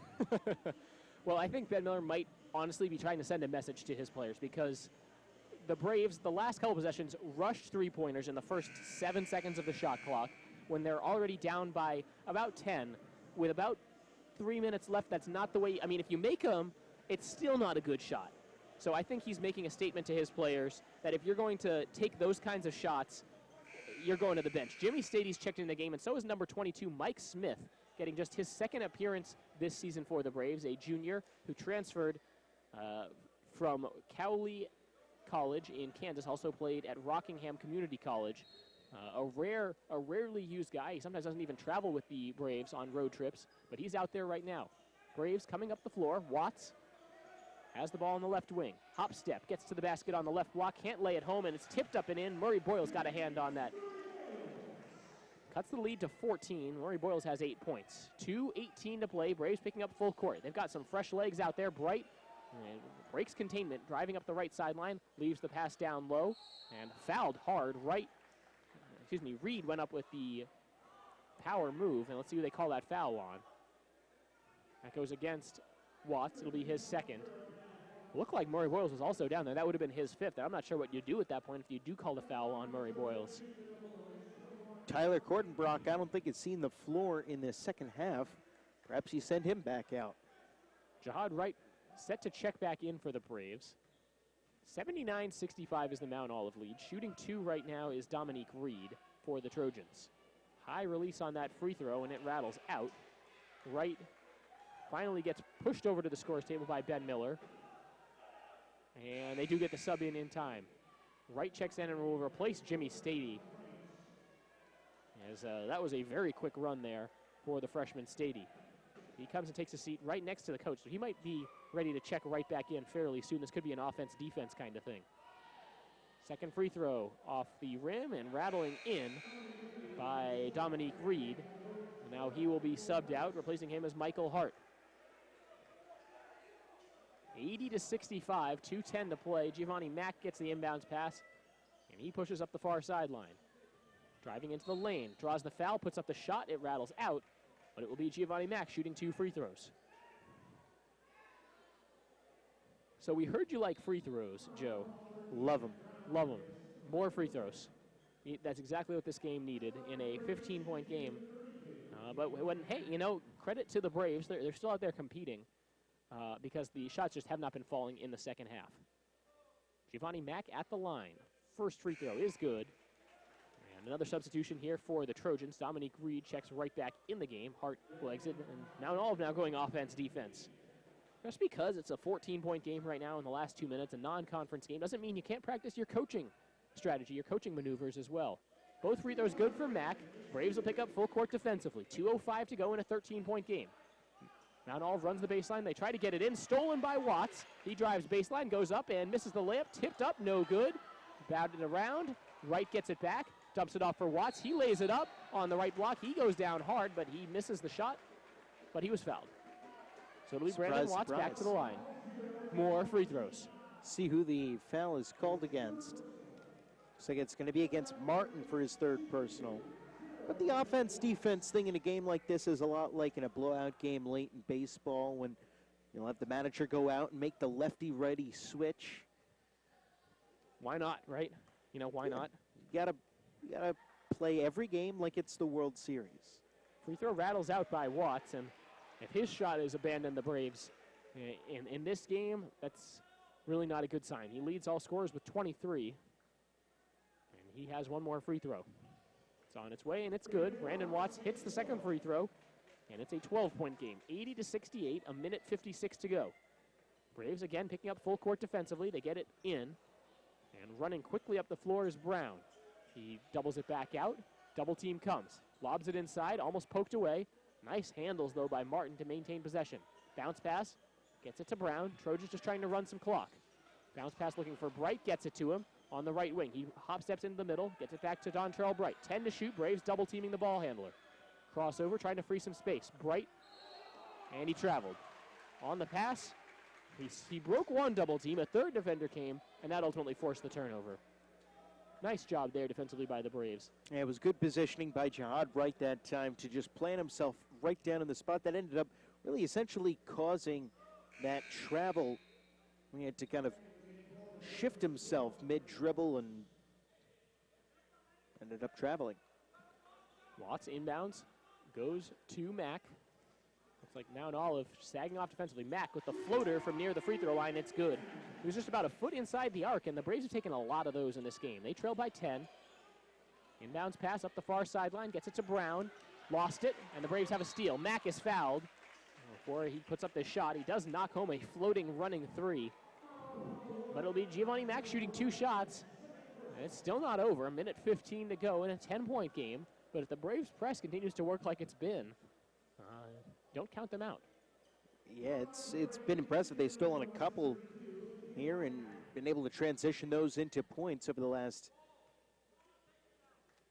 couple minutes of real time, couple seconds of game time. You can extend the game an awful long time when there's a foul every 5 or 6 seconds. Or a whistle if the ball bounces out of bounds or a timeout or something. Mack knocks down the first free throw. He's got 5 points. Cuts it back down to single digits. 80-71, a minute 15 to play. Second free throw for Mack off the front rim, no good. Defensive rebound, gobbled up by Jaquan Blunt. Again, splitting a pair. The Braves can't cut this lead further down if they keep missing free throws. Double team comes on the ball handler. Brown seems to have a good read on it. Puts up a floater from the free throw line, no good. Rebound tipped around. Murray Boyles lows a pass up ahead. Mack in transition, lays it in. Giovanni Mack with the transition lay, but it's a 7-point game, 57 seconds left. Mount Olive wants a timeout to talk things over. All right, here we go. This might have come a little bit too late for the Braves, but maybe not. But it's good to see the fight coming out of the Braves here late. They were down 16 with 2.5 to go and not giving up, not giving in, and fighting their way back. It's a 7-point game, 53.8 seconds left on the clock, so still some time for Mount Olive to be able to hold on, but the Braves have just done a great job. The double teams, the press, and then converting some opportunities on offense as Giovanni Mack had no points, has had 7 points in the last minute and a half. Just a good job by him of coming on late. Is it too little, too late? Well, we're about to find out. It's been fun. Regardless, it's been fun. There were times where this was not a pretty basketball game. This was not a good time to be a Braves fan. But they're showing some fight right now. And even if they end up losing this game, that's encouraging. Murray Boyles had his hands all over Jamal Martin. Now Murray Boyles is fouled out of this game. The foul before the ball could even get in. And hey, well, if you're playing to win this game, which you got to assume the Braves are doing, you give the foul before the ball can even get thrown in. No time can run off the clock. And Mount Olive will shoot free throws, which has not been their strong suit here in this ball game. The only problem with that is then getting called for the intentional foul if you're a little bit too blatant about it. Mount Olive in this game, 14 of 27. That's 52%. Jamal Martin at the free throw line. Murray Boyles fouls out, so it'll be Jimmy Stady replacing him. Braves continue to go small. They've got really no forwards in the game. It's all guards. Stady, Wright, Watts, Mike Smith, and Giovanni Mack. At the line, Jamal Martin shooting 2 off the back rim, no good. And now 50% even in this game for Mount Olive. Should this game have been any closer, they would have absolutely looked at this and said, boy, we left a lot of points at the free throw line. As it is, they feel like they're escaping. It also helps when you shoot 55% from the floor like the Trojans are doing. That covers up a lot of sins. Second free throw, around the rim and out. Bounced around a little bit. Stady patiently gobbles up the rebound, gets it ahead to Watts. And it's stolen from behind by Blunt. Great defense there. Now he runs up the other way, lays it up, and he's fouled by Stady. Watts was ready to sail in and pin that against the backboard, but probably a smart foul by Jimmy Stady. Yeah, definitely a smart foul by Stady to stop the clock and send Blount to the line to try and earn the 2 points the hard way. And, hey, that's only Stady's first foul of the game, so he's got about 4 more to give before he's done for the day. 49.3 seconds left.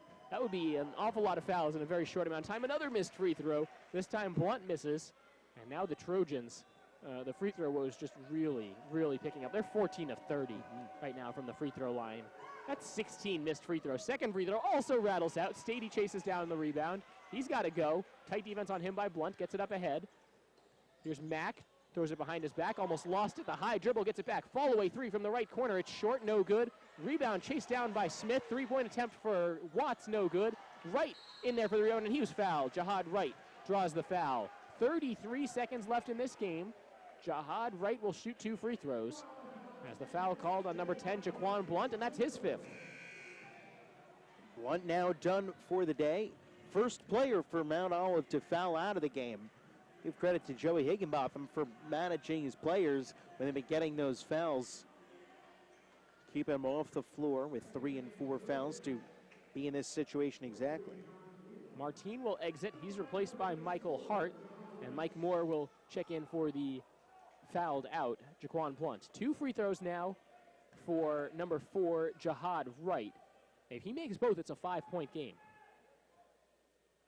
First free throw. It's good. Still 32.9 seconds left. Jahad Wright up to 12 points in this ball game. As the Braves are 1 steal away from this being a very different basketball game. Wright, second free throw is pure. Now the Braves will press. It's a 5-point game. Foul away from the ball is Smith. Fouls Bright. And will they say this was an intentional? I don't think so. So Mike Smith again giving the foul, and no time runs off the clock. But it's a pretty good free throw shooter going to the line. Dontrell Bright shoots 80% from the free throw line so far this year.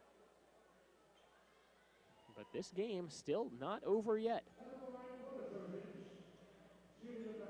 Dontrell Bright at the line. It's an 80-75 Mount Olive lead. 32.9 seconds left in the ball game. 2 shots here. First free throw is good. You wouldn't have known that the team had been struggling from the line. The way Bright just calmly executed, knocked it down. 1 more free throw here in what's now a 6-point game. And this next free throw is a big one because this makes it a 3-possession game if it's good. Mount Olive putting just 1 guy back to rebound this ball in case of a miss. And here's the Bright free throw. It's good. Stady will inbound. Mount Olive showing some pressure, forcing the Braves to not just roll the ball up. Here comes Mack across the timeline. Deep 3 off the dribble. It's good. Giovanni Mack knocks it down. Ben Miller calls the timeout. It's a 4-point game, 26 seconds left. This is now a point where we can say, I've seen crazier things, Joe. Not many, but my goodness. You know, we were sitting here 2 minutes of gameplay ago. It's a 16-point game and saying, well, it's not impossible, but, and now here we are. It is a 4-point game, 26 seconds to go. UNC Pembroke has guys out there who you don't necessarily have to worry about committing a foul. 2 fouls for Watts is about the most that anyone on the floor for the Braves has right now, so you can afford to do that. Send Mount Olive back to the line where they've struggled in this game, and boy, if Giovanni Mack can continue his hot shooting offensively, this one might not be over yet. Well, you can't count on hitting too many of those. Off the dribble, almost after a dead run, and from a step behind the 3-point arc. Inbounds pass going to Bright. Braves having trouble finally fouling him. They do. As he was able to dribble a couple seconds off. That's not the guy you want to foul, but the Braves couldn't foul away from the ball there and without getting called for an intentional. So nice play call there by Joey Higginbotham and the Mount Olive coaching staff. He puts the All-American Dontrell Bright back at the free throw line. And these are some pressure free throws for him. The team Mount Olive shooting 48% from the line, but Dontrell Bright is 3 of 6, so he's certainly not innocent. He has 19 points to lead the Trojans. Knocked down both of his last 2 free throws. He's got 2 more right here. First free throw, around the rim and out. That is huge. That is huge. Still a 4-point game right now. And the Braves still need a lot of other things to go correctly. But still, now the worst it could be is still a 2-possession game, down by 5, as opposed to being able to go up by 6, then forcing the Braves' hands to hit 2 threes to just tie it. Second free throw for Bright. Nothing but net. 83-78, the Trojan lead. Stades, inbounds pass looking for Mack. It was tipped and stolen. Saved by Bright off of Mack. What a defensive play. And that was a very, very, very costly turnover by the Braves. They're 20th of the game, and that might have been the biggest one. That might have been the dagger in the coffin. I don't know. 5-point game. Braves are going to have to foul again. They needed opportunities to get shots. Yeah. Buckets. More than they needed buckets. Yeah, they needed points. If they can't steal this inbound pass immediately, they got to foul. Trouble getting it in. They finally do get it in. Wieland, he's double teamed, throws it back to Bright. Braves not giving the foul. Now they've got to do something. Over to Bright, and they finally foul him. They ran a lot of time off the clock there, about 5 or 6 seconds. And it will put Dontrell Bright back at the free throw line. Good passing there by Mount Olive as they very quick touches before the Braves were able to give the foul. 2 more free throws here for Mount Olive. 83-78, 15.6 seconds left. A very, very, very long last couple minutes of this game. Bright's first free throw, it's good. 84-78, Bright up to 21. Remember, he had 35 in the first matchup between these two teams. And he has been really the only guy who's consistently knocked down free throws here for Mount Olive. And by himself, he's only just a shade over 50%. Tells you what kind of day it's been from the free throw line for the Trojans. Second one also good, and that makes it a 7-point game. Trojans backing off. Mack hit hard by Bright, and there's a foul. Giovanni Mack will shoot 2 as he was trying to drive it inside the arc. That's a completely unnecessary foul. Yeah, you're up by 7 points. There's 12 seconds left. Just back off a little bit. If he wants to drive and get a layup, there's going to be 8 seconds left, and you're still going to be up by 5. And he's going to put up a wild 3. That's a low percentage shot. Now Giovanni Mack with the clock stop shoots 2 free throws. First one is up and good.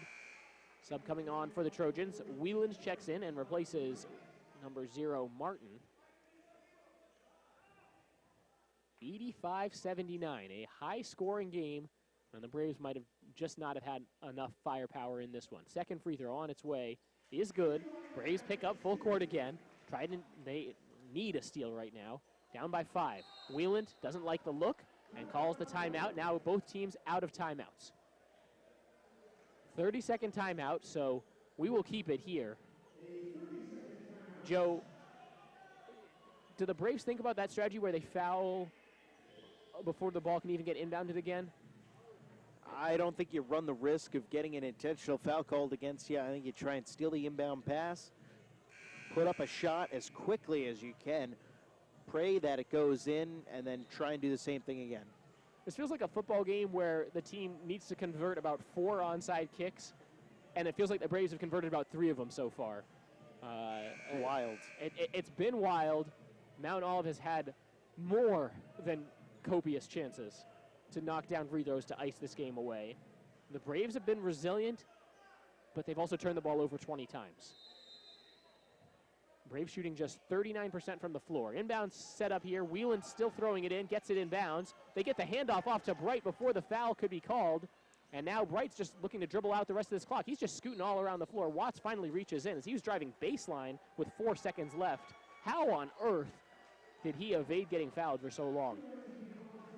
Magic, although I guess that's why they call him Flash. That was an all-American kind of play. Dontrell Bright got the handoff after it went into Dominique Reed. And for that second, you thought, oh, they got it into Reed. He's not a good free throw shooter. Quick, foul him. But the Braves were thinking about steal more than foul, and they finally get it to Bright. He runs off nearly 10 seconds, hits the first free throw. It's a 6-point game. Bright up to 23 points. 4.4 seconds left. 86-80, Mount Olive with the lead.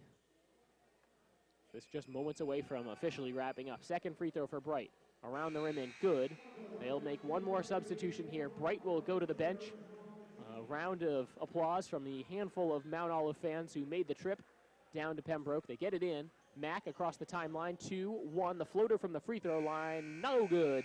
And that is it for this one. Mount Olive 87, UNCP 80.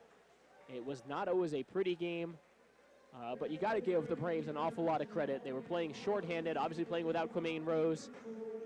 They were down, but in the big picture, they were up by 5 points at halftime, and they really did not look good in a large stretch of the second half.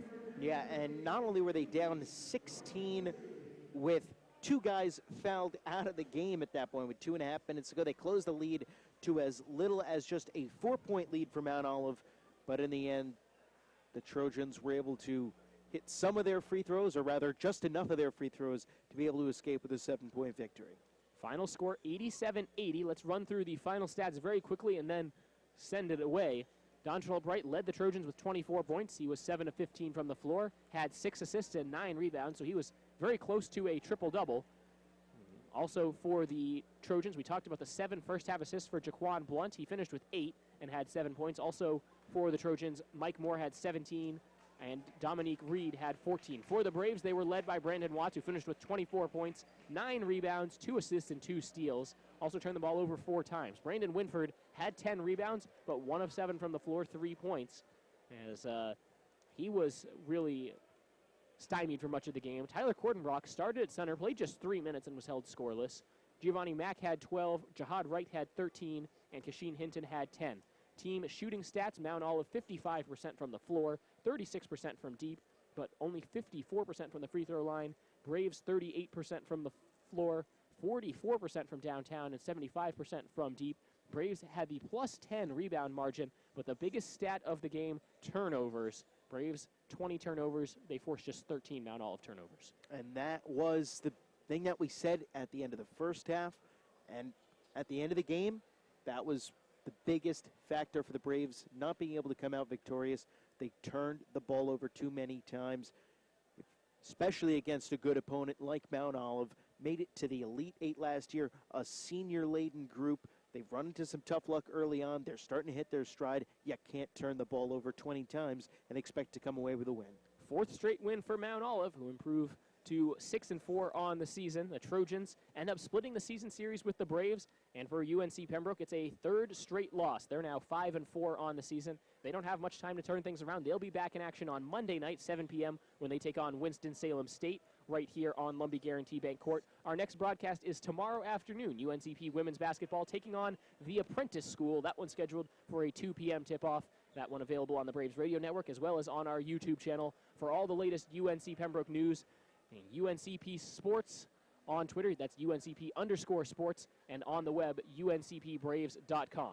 That will do it for us from here in Pembroke, North Carolina, where the Braves men's basketball team loses to Mount Olive 87-80. For my broadcast partner, Joe Vasile, our producer, Marshall Flanagan, and our entire video broadcast crew, this is Cameron Songer saying thanks for listening, thanks for watching, have a good night, and we'll leave you with the sounds of the game.